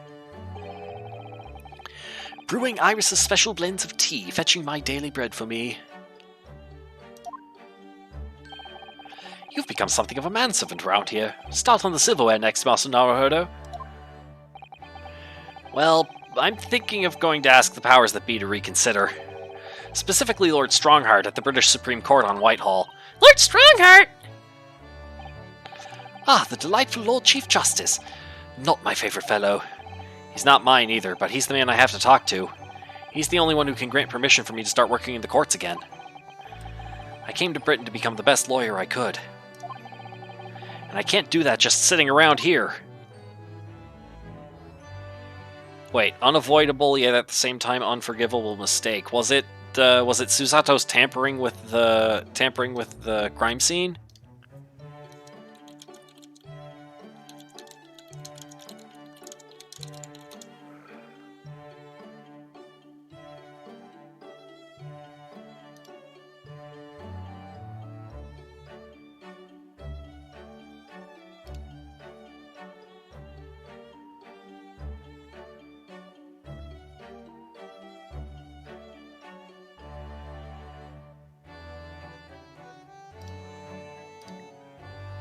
Okay, so I just did a quick check. It's never really clarified why Ryunosuke was banned from court as a result of that case. People's best guess is that he at least attempted to have government secrets played out in Morse code in the courtroom. It might be getting the Gilded Man off knowing that some of the evidence was forged.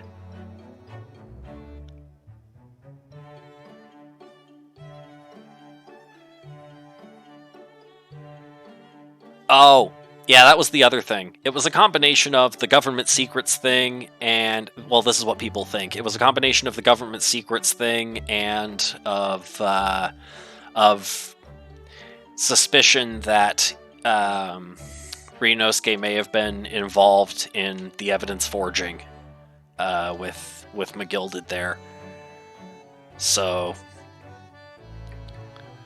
some people think that this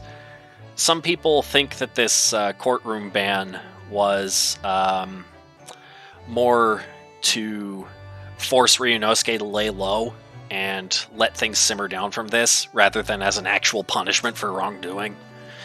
But who knows? Apparently nobody does. Apparently we're not going to get an answer to that. Well, we might get clues, but we're not going to get an outright answer. Maybe. We might be able to figure something out. Especially with Dog on our side. The whole of London has been swept up in this great exhibition, hasn't it? The most advanced science, the most modern technology, the finest works of art and feats of engineering. For the next 6 months, our capital will be showcasing these things, and the world will be watching. And the world will be watching. Oh, do you know what I'd like to do? I'd like to look down on London for one of those lovely balloons. Look down on... Do you mean those things fly? Yes, of course. They fly high in the sky and don't even need wings to do it. All you need is hot air. But how? How does hot air have anything to do with flying? It makes no sense. I can't understand it at all. That's true of a lot of new scientific discoveries. Most people can't understand them at first. But in 100 years' time, all these things will just be common knowledge. I suppose they might be. Mind you, some of the science being demonstrated seems very questionable. Something went wrong on the open experimentation stage yesterday, apparently. There was a huge explosion. Still, I wish I'd seen it, though. I'd love to see how bad some of these scam experiments really are. Says the innocent 10-year-old girl. See here.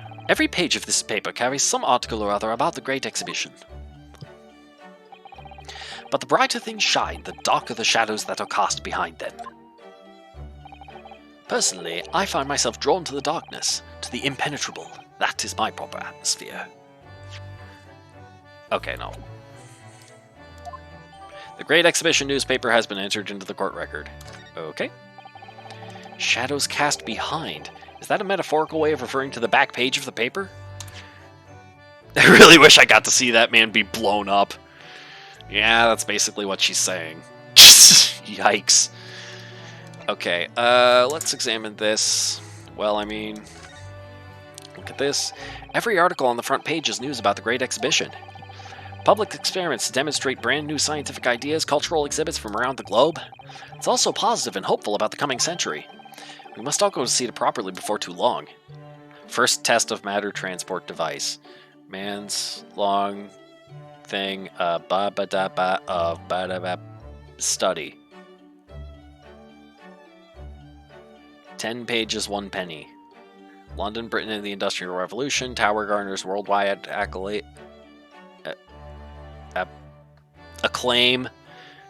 Industrialization, a retrospective. The great exhibition of all nations. Eyes of the world are on the Crystal Tower. The pride of London, and architectural feat of unparalleled beauty. What's on the back page then? The Reaper attacked? Lord Van Zeeks and compatriot cornered. So many glowing reports about the Great Exhibition and everything that's going on there. St. Bartholomew's Hospital, Public Health Services, Public Health Report. Skeleton captures bombing burglar. Interesting. Other than this rather gloomy looking one, that is. King Christian VIII.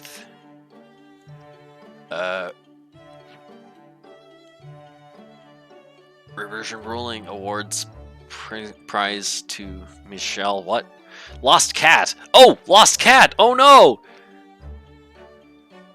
Please contact if you have any information. Do we have any information about this cat? This cat? Any information?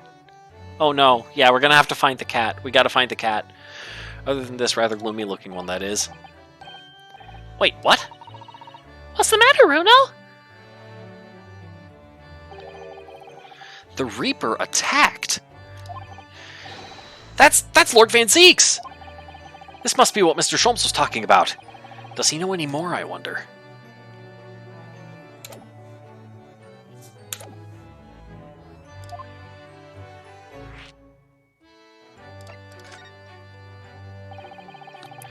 Are you investigating a particularly tricky case at the moment, Mr. Sholmes? You could say that, I suppose. Nothing more to add? That's not like you. Hey, you hope the lost cat turns out to be super important in the case? Yeah, it should. This is Ace Attorney. What sort of case is it? Shh! Quiet, Mr. Naruto. We must not discuss it here. You never know who might be listening. You're acting very strangely, Hurley. What do you mean, Iris? Well, usually, the more mysterious and complicated a case is, the better Hurley's mood. Ah. Is it really a case that's bothering you? Iris, please, you mustn't exercise your astute powers of observation and deduction on me without invitation. Remember what I always say, put yourself in the shoes of the individual about whom you're making deductions. Was that saying as the Reaper attacked someone? The Reaper was attacked. I think the Reaper was attacked. That's what they're saying.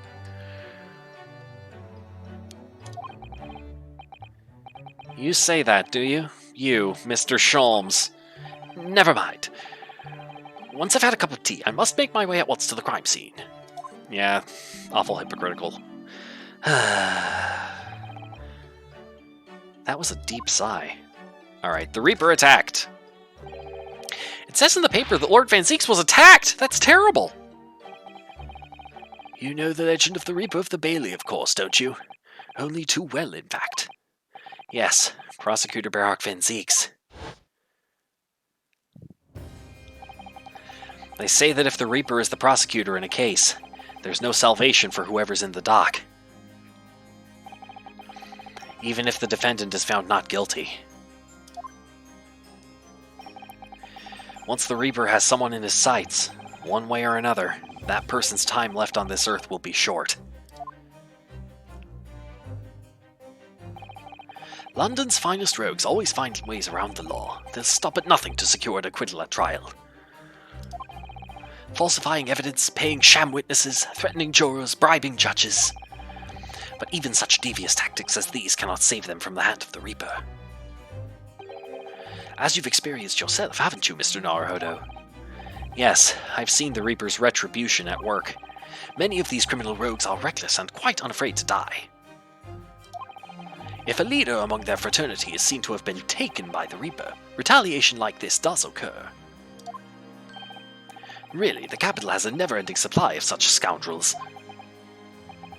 So, do you mean Lord Van Zieks has been attacked like this before? This isn't the first time?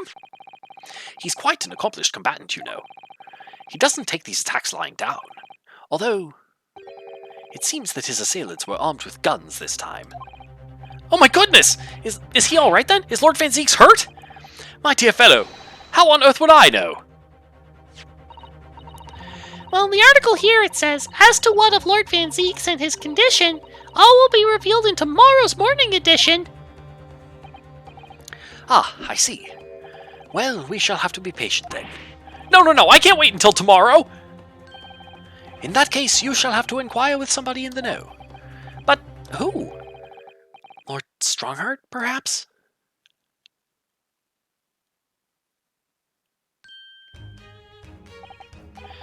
Well, I must be leaving now. Yes, understood. See you later, Mr. Sholmes. Ha! You really are a shameless liar sometimes, my dear fellow. What? You seek to put me off my guard and follow me, don't you? Well, you would be wasting your time. The thought hadn't crossed my mind, but now I'm wondering where you're going. Well then, see you later indeed. You're sure Van Zieks will be fine? You're sure he'd scare the bullets away? That is a good point, Fire. He may well have done that. Listen to him. He's still laughing on his way out the door. What? Alright then, Bruno, let's get going. Oh, Iris, what are you wearing? I've got changed to go to the Great Exhibition. You're gonna take me. What? But I was just about to go to the Supreme Court. Oh, well, that sounds fun too. You're gonna take me there then. Alright, fine. Just lower that weapon, would you? Of course. And after the Supreme Court, then we'll go to see the Great Exhibition. Sure. Move. New location has been added. Need to go up here. Even if they hit him, he'd be fine, unless they were wooden stake shaped and going directly into his heart. Yeah, they'd have to be made of wood. Good luck firing wooden bullets. 22nd of October, Naruhodo's legal consultancy. I need to examine this. I am not taking a side in that matter. The office spade. Now that Miss Susato's gone, the shufflers aren't represented to correct me. Maybe I'll have to do it myself. That's not a spade, Mr. Naruhodo, it's a shovel! Oh, so you're a speeder, are you, Runo? What, you want to paddle it out? Alright, I'm not going to argue with a native English speaker who has some kind of gun. Alright, we've done that, and the next thing is... okay. Let's see.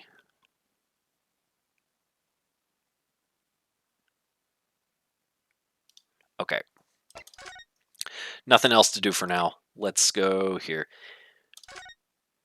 How are fish? How are fish?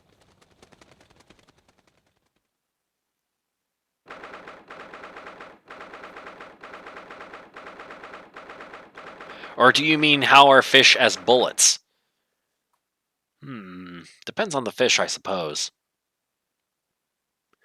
22nd October, British Supreme Court, Lord Chief Justice's office.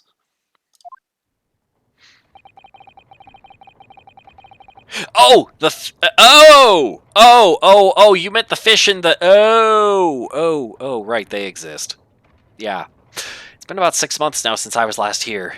You didn't check the fish! Yeah, I'll check the fish. It's been about 6 months now since I was last here. But some things never change. Like the sense of foreboding I always seem to feel in this place. It doesn't seem to be bothering Iris at all, though. She's happily reading over there. Oh, I love this place. I always find so many interesting books here. Of course, I was forgetting that you've been here before. The time we came here 6 months ago. When Susato-san was given the news that she was to return to Japan.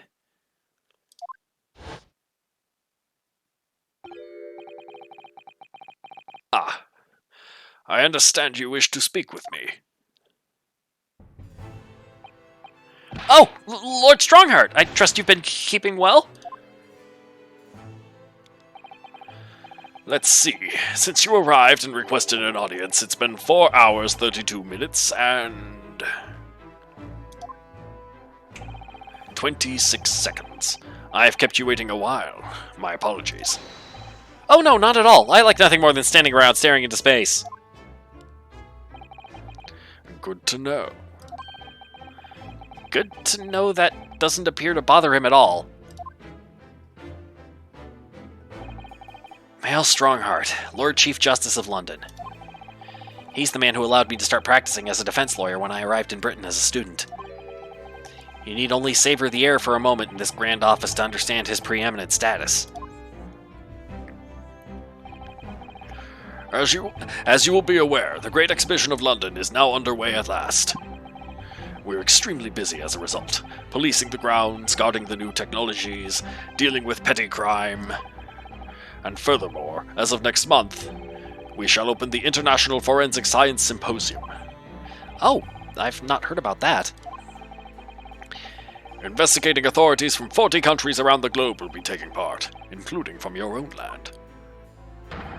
Forensic science is the future. The world must embrace it.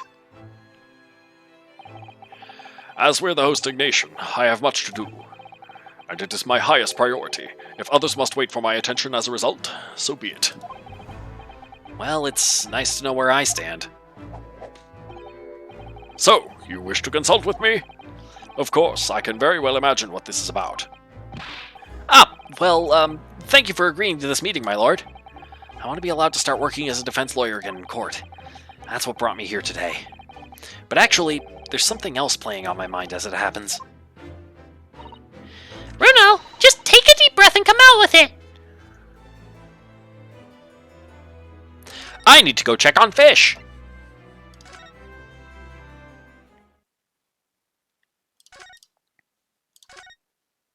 Hello, Fish. Look at the prawns and the anemones gently swaying around in the tank. Regular cleaning, some food, and fresh seawater is all they need. And some conversation, of course. It seemed like a lot of effort at first, but it was worth it. I'm starting to be able to tell what they're thinking. Funny to think that so many people in London had aquariums like this once, when they were in vogue. You'd never expect to find sea anemones in the middle of the capital. I think I'll have to name them soon. Oh no, Bruno's disappeared. What? I expect he's been eaten by Hurley. I think I'd prefer it if you used your imagination more when naming the sea life. Oh no. No, poor Bruno. No! We're too late! No! What have I done? No! No! No! No! No! We hardly knew ye, Bruno. No.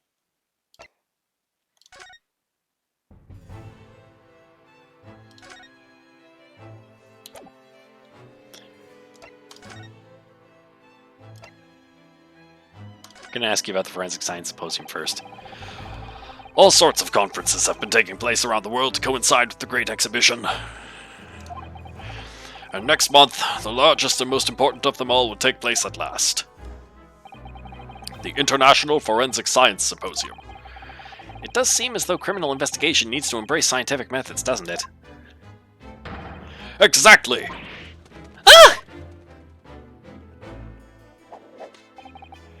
London, the global epicenter of culture, science, and wealth, now has a population exceeding 6 million. Sadly, crime in the capital is growing at a similarly startling rate. Try Hurley for murder. Yeah, that's what we'll have to do as soon as we get our license back. Well, the ban revoked. So it's imperative that we use the latest scientific methods to investigate and resolve cases as efficiently as possible. Which is what's known as forensic science, isn't it? Exactly! The future of policing!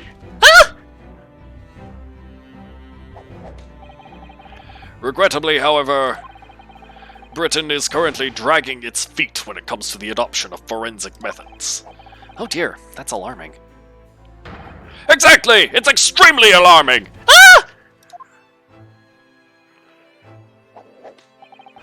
If I were Her Majesty's Attorney General, you can be sure the numbers of crimes committed and resolved in London would be very different to the current figures. And I can cite 12 solid arguments and 223 individual reasons to support my claim. How many of them are, you are the head of a vast conspiracy? I still haven't let go of that. Sorry? By way of apology for keeping you waiting earlier, I shall detail every one now. What? Oh, how fascinating! It all began 15 years ago. I was talking about my cane to people, and I cannot. And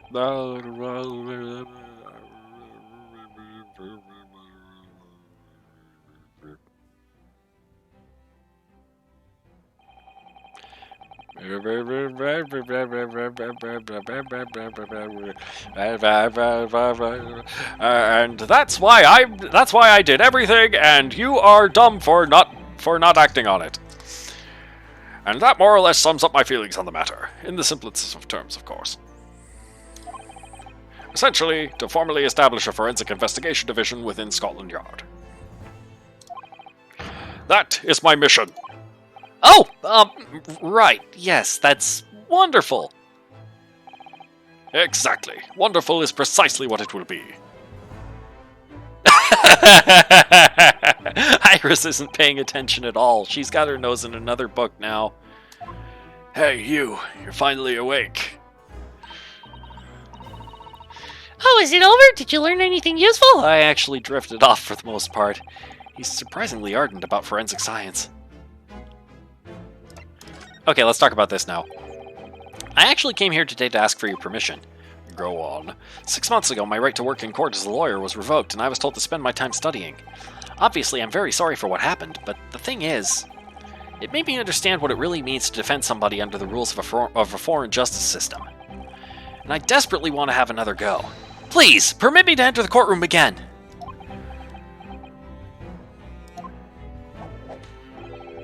Mr. Naruhodo. Yes? Here it comes. I'm sure you haven't forgotten your position here, have you? At best, you are a substitute for your compatriot. This was never your intended role. Well, that's true. The Japanese government actually sent my best friend on this study tour, not me. It should have been Kazuma. He was so determined to bring change to our own justice system at home. That was his calling. If that tragic accident hadn't happened, I wouldn't be here in this office now.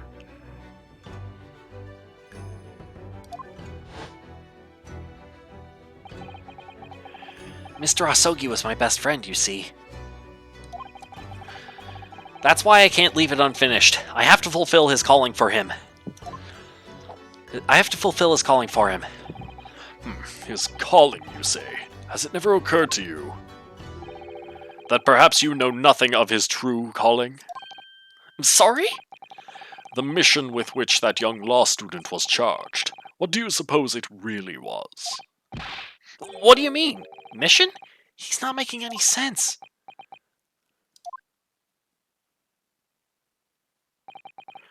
Never mind.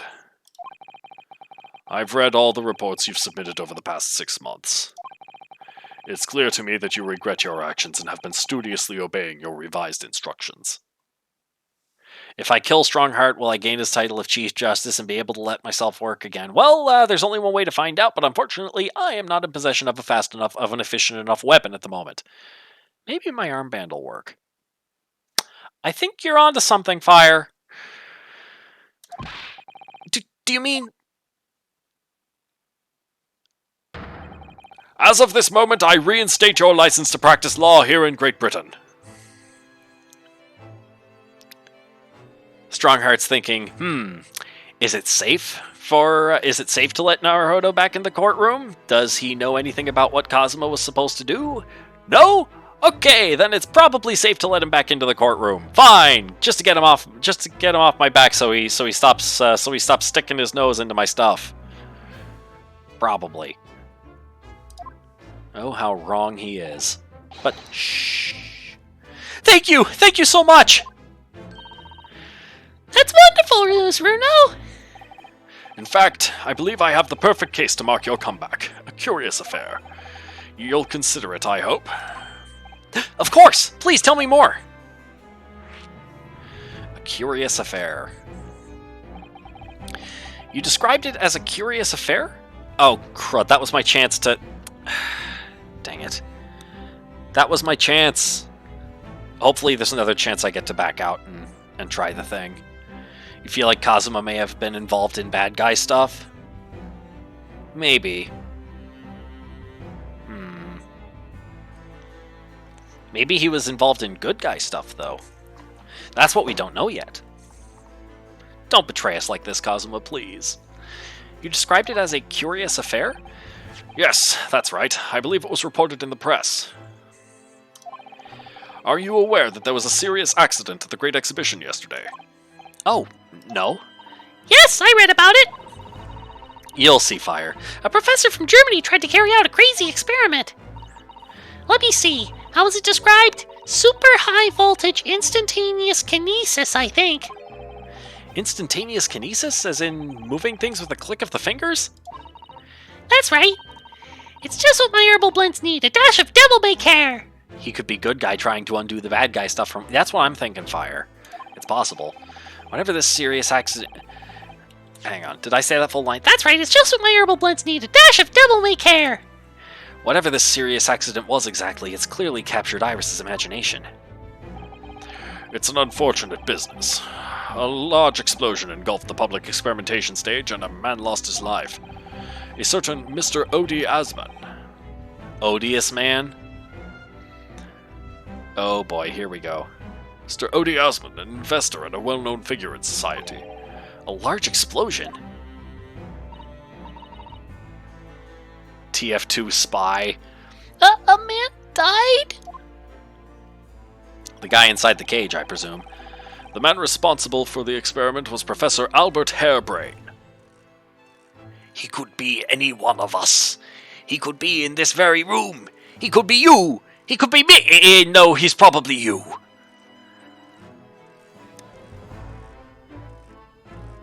That spy is not one of us.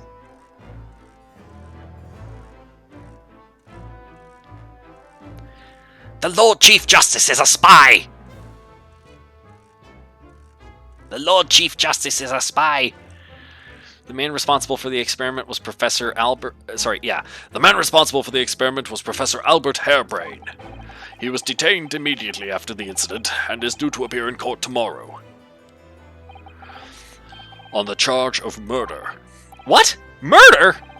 If you intend to take on his defense, you should hurry to meet with him at the prison.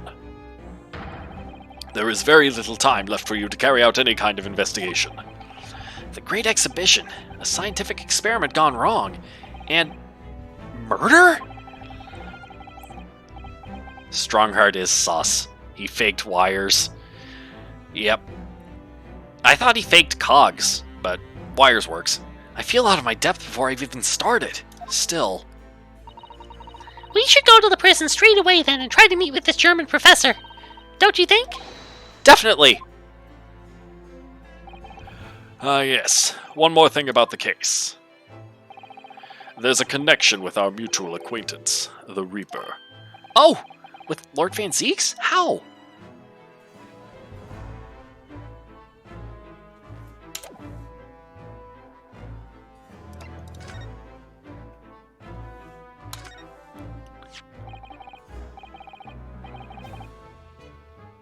By the way, Lord Strongheart, about this, I'm going to use this as a strangulation tool.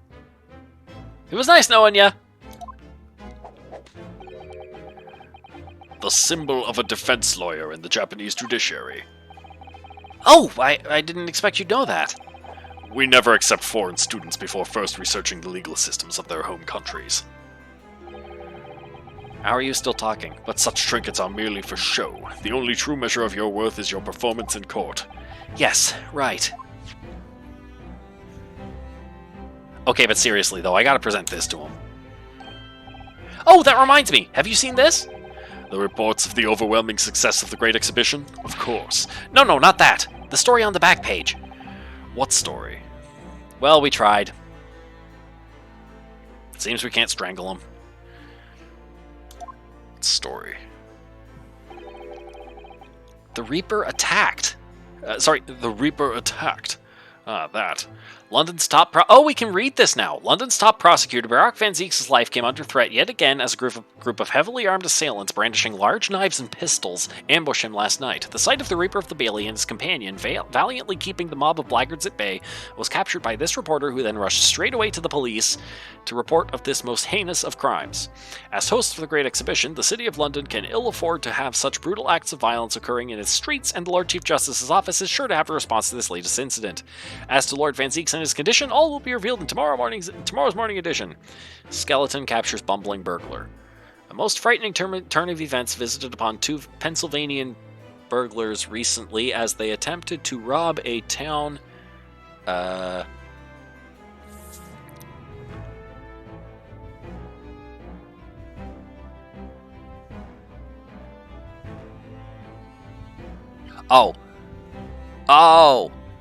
Attempted to rob a town physician's office when the very figure of death himself appeared to ensnare one of them in his cold and chilling jaws.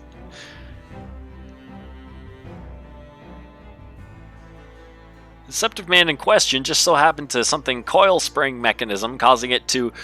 Oh, so he opened a closet and a skeleton sprang out and bit his head. Bit his head. Oh, that's...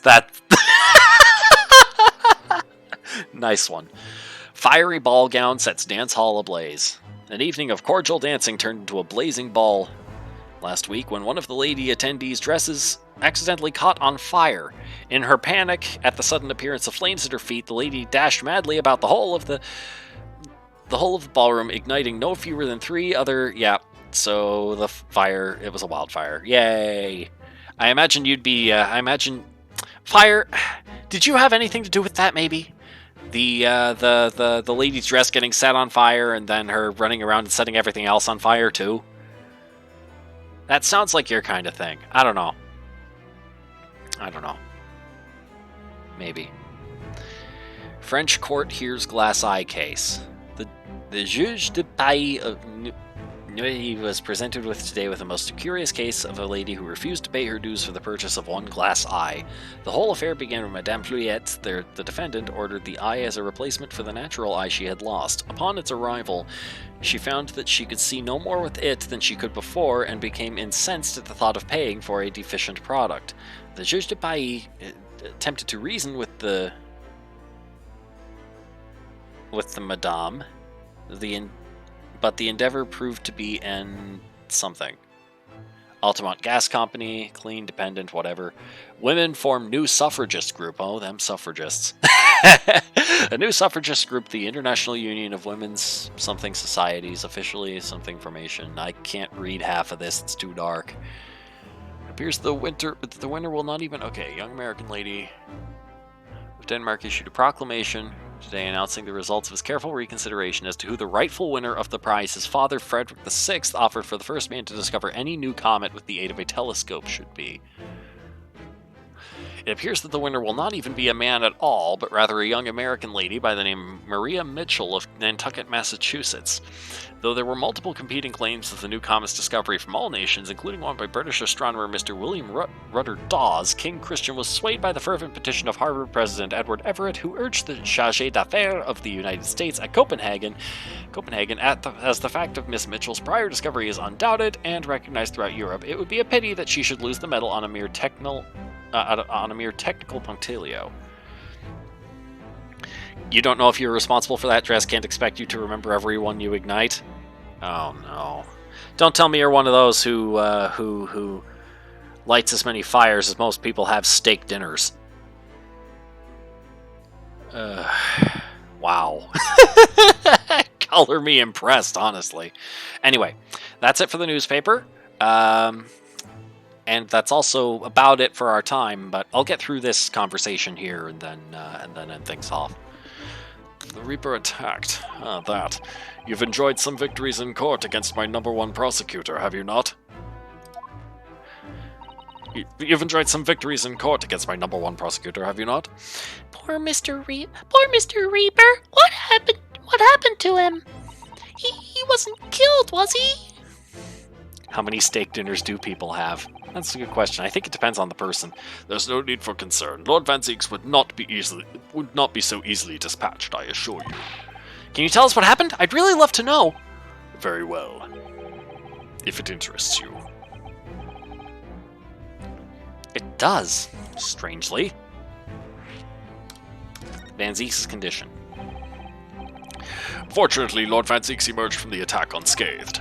Street ruffians are no match for that man. He's a very capable fighter. But that's incredible! They were armed with guns! Why was he attacked, though? Do we know? It's related to events that occurred a month ago. A leader of one of the capital's criminal organizations was indicted and prosecuted by Van Zieks. But the man was acquitted. I have no doubt large sums of money were involved behind the scenes. Even Strongheart agrees that bullets won't do much of anything to Vampire Man. Yep. This guy seems to be his employer, so it would make sense that he'd know. Large sums of money. A deplorable situation. Members of the jury were bribed, it seems. However, despite winning his freedom, the man in question met a dramatic end yesterday. But you're not suggesting that was the work of the Reaper, surely? The victim's henchmen certainly seem to think so. He was a man by the name of Usman, Mr. Odie Usman. Oh, so these people think Van Zieks was responsible for the explosion of the machine? Oh boy.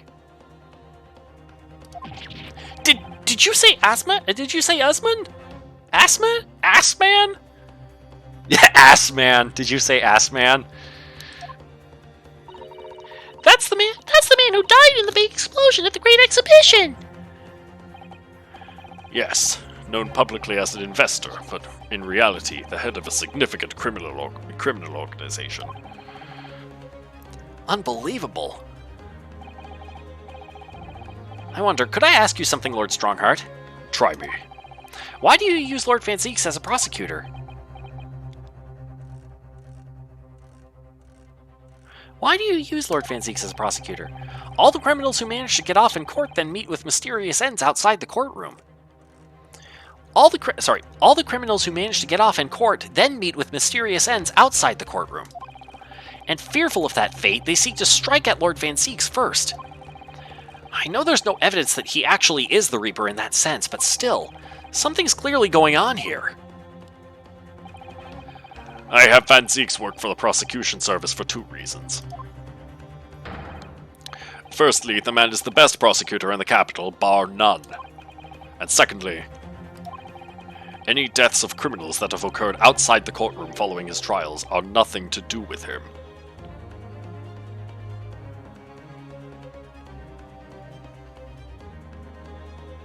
Are they to do with you? But that doesn't make sense! How can you explain the way so many have died if not by someone's hand?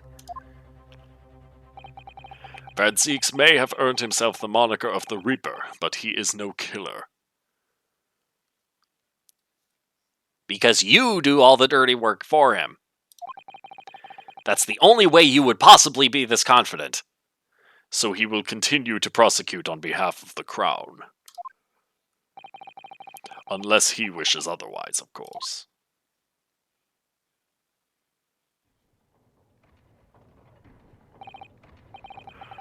Well, I must be leaving for my next engagement. I'm already 11 hours and 16 minutes late. My colleagues may be starting to fidget. 11 hours late? That's quite something. That meeting had already started when I arrived back here for this engagement with you. So lateness was inevitable. Time stops for no man. I'm sure it stopped for me during those 12 solid arguments and 223 reasons. Oh, yes, where would I find Lord Van Zieks now? I would assume he's at his office. Right, I'll go and ask him about the attack in person. I want to get this straight from the horse's mouth. Away with you now. I'm leaving Professor Harebrain's defense. I'm leaving Professor Harebrain's defense entirely in your hands. Oh, of course, yes, thank you very much, my lord.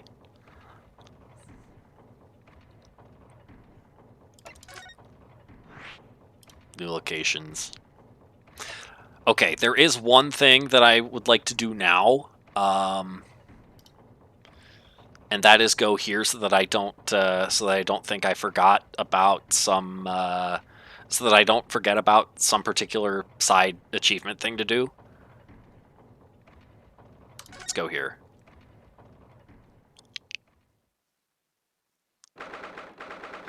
October 22nd, prosecutor's office. Ooh, fancy. Oh, so this is the legendary Reaper's office? Yes, it appears so. It sends a chill down your spine, doesn't it? What an amazingly deathly atmosphere! Oh, is that? That hooded figure was so still I hadn't noticed his or her presence. I wonder who it is. What are you doing here? Ah!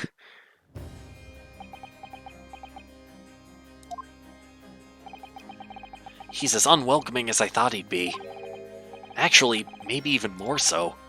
Oh, I'm glad to see you're well. I am. So, who's the person over by the wall being punished for something or other? No punishment is taking place here. Oh. That's my apprentice, and he's sitting there of his own free will.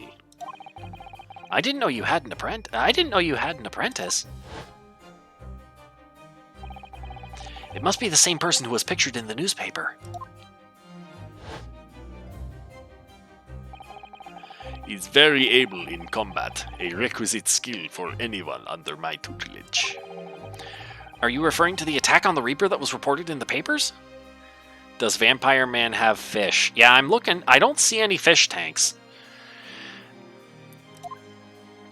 Are you referring to the attack on the Reaper that was reported in the papers? The Reaper? I'd be interested to know the Reaper's true identity myself. Assuming that is such a fabled fiend genuinely inhabits our great courtrooms. I have to present this to him. Oops. I know you've seen this around my arm before, but what is it exactly? It's the mark of a defense lawyer, in Japan at least. And what's your reason for showing it to a British prosecutor? Oh, well, I don't know, really. I can understand at least. There's merit in reminding yourself of who helped you become what you are today. Oh. But that's a personal matter. Something you may want to keep close at all times, not something to flaunt. No, I suppose not. Thank you for understanding, though. Achievement unlocked inspirational roots. Man, though, now I really want to see what's at the end of this. I thought you were the Reaper. What do you mean by what you said before? If you'd like to know the Reaper's true identity, does that mean... I'm a crown prosecutor and a mortal like any other. I'm no demigod. But they've all died, haven't they? The people you've prosecuted, I mean. Whether or not the trial ended in a conviction or an acquittal. Those I prosecute are the vilest wretches of our society. People who without question deserve to be found guilty. The world is a better place without them.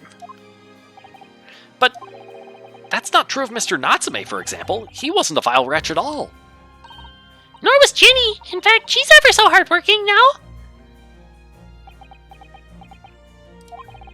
I can't deny that since I encountered you, things have taken a turn. But the point is this. If any of those vile wretches that escaped justice subsequently died in mysterious circumstances, it was at the hand of their own kind. It's not my work. Lord Strongheart said the same. He believes you're not involved in any way. But you were attacked by those ruffians because they believe it's true.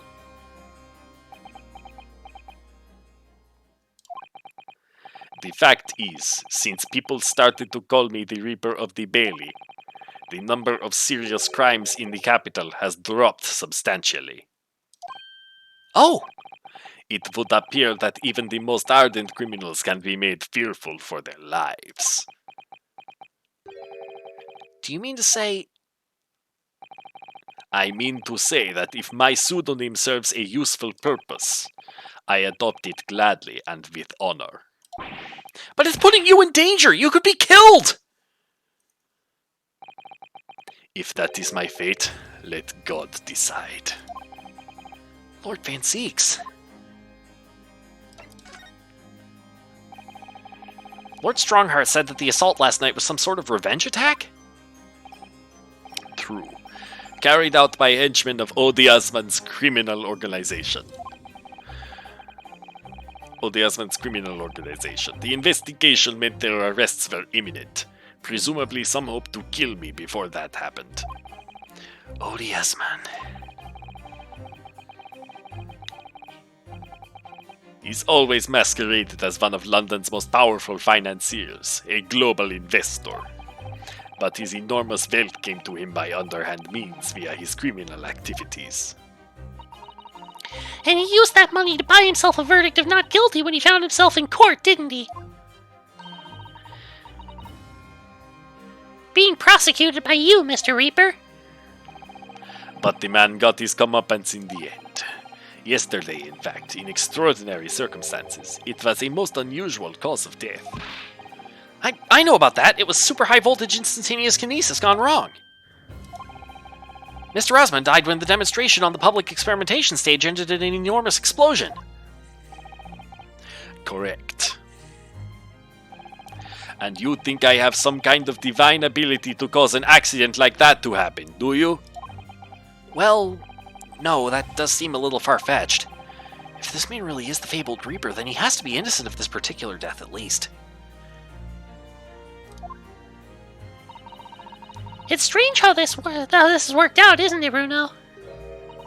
I mean, what with you taking on the Professor's defense for the trial tomorrow? What? You're going to be defending him? Oh, yes, that's right. Though I barely know the man's name yet, to be honest. Albert. Albert Hairbrain. That's right. Do you know him by any chance? Of course. He's a contemporary of mine. We were at university together. You're... What?! Oh, here we go. I'd understood that Professor Hairbrain was from Germany, though. Hairbrain's from a respectable British family. After graduating from the University of London, he moved to Germany to carry out research. That's all. Yeah, he didn't have much of a German accent when he was doing the experiment thing. So you were students together. I was in the faculty of law, of course, and he in science. So our paths rarely crossed. But curiously, we got along, though I've not met him since my university days. I certainly didn't expect our next encounter to take this form. And with you of all people representing him. Ugh. Only if I make it out of this office alive. He's actually been charged with murder, it seems. Yes, I know. Because the prosecution will be handled by me. By you? But you made it sound as if you and the professor had been friends. We are friends, it's true. Then why would you do this? If the Reaper is the prosecutor, there's nothing anyone can do to save him. He's doomed.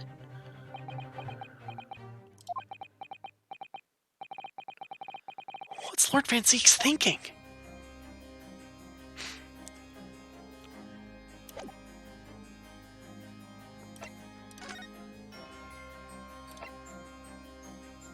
Anything special happen if I do this? Or Van Zeeks, about the article in this paper. Ah, yes, it seems there was a reporter nearby when that little skirmish took place. I had no idea I'd been photographed. It was careless of me. It looks as though it was taken after the people who attacked you had run away, though. Rest assured, the police have already apprehended every last one of them. But there's someone else fighting alongside you, it seems. You like how Ryu is always surprised that Vampire Man is prosecuting, like he hasn't already been in 4 or 5 other cases? I think this particular case is special, though, because this guy prosecuting in this trial, regardless of his involvement with the whole Reaper curse thing, means that Professor Hairbrain is going to die. Probably violently. And what's curious is why Van Zeeks would endanger his friend like this. Vampire Man has bats? Oh, I didn't see the bats. Can I pet the bats? Let's find out. And I think it's the same man who's sitting over there as we speak, isn't it? Oh, the bat's right here. We'll see if I can pet the bats. As I mentioned already, he's my apprentice. Perhaps you could tell us a little more about him? Okay, before we do that, let's pet the bats. Hello, bats.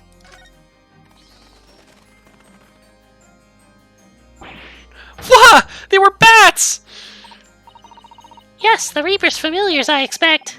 But what about the mute man in the dark cloak? I thought he was the familiar, just not the flying kind. He must be a dear friend of Mr. Reaper, then. I think the familiar idea is more likely. Scary, though, either way. Can we speak with this guy? It really looks like a punishment to me. I've never seen someone sitting like that before. He hasn't moved a muscle since we arrived.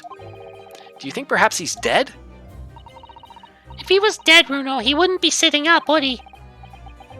He wouldn't be sitting up, would he? Well, anyway, dead or alive, he's not overly approachable, is he? He's not overly approachable, is he? I don't think he's going to talk to us. He's not dead! Okay, so one final conversation with Mr. Van Reaper. Your apprentice. He's in my tutelage to become a prosecutor. So you could say he's my apprentice, I suppose. Ah, like you were to Hurley then, Runo. I don't remember taking an apprenticeship with a great detective. Yeah. He's currently compiling a report about last night's attack. It looks like he's wearing some kind of mask? On Lord Strongheart's orders, nobody knows the man's face, or indeed his identity. Wait a minute. Yeah, it did because I was curious about this stuff. Oh, does that mean this is Van Zeeks? I didn't think Van Zeeks would wear a top hat. Okay. Nobody knows the man's face, or indeed his identity. But why would you agree to take on such a clearly suspicious individual? Lord Strongheart's orders again. He's not one for meaningless follies. There will be a good reason for his actions. I hope you're right.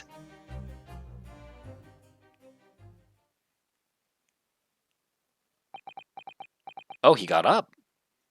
Hello, person. Ah! The task is complete? Good. In that case, you can collate all the briefs.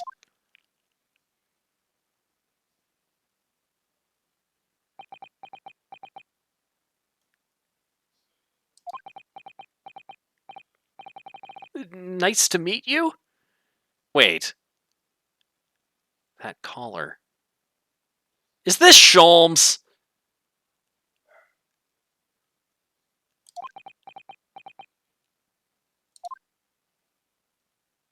Well, I guess we'll have to find out next week. Back to work again. That was really strange, though. I've never met the man before. I didn't even know he existed. And yet, somehow it didn't feel like our first encounter. Oh! Oh, it's definitely Sholmes. Okay, then. Don't bother trying to converse with him. He says nothing to anybody from outside this office. Lord Strongheart has strictly forbidden it. Oh, I see. Is that why Sholmes was sad? Because he was going to have to do this and be quiet? And do things the traditional way? Why are you so interested in my apprentice anyway? Oh, no, I mean... Sorry, I didn't mean to... The way he stood there so casually, yet with that flawless posture.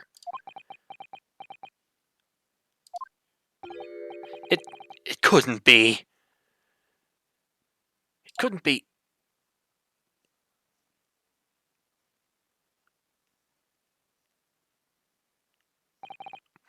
Ah, yes. There's something I've been meaning to ask you.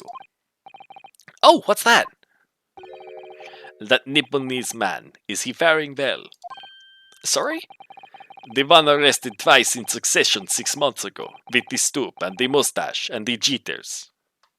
It's actually Strongheart himself. No, Strongheart has the facial hair, though. The beard, the goatee.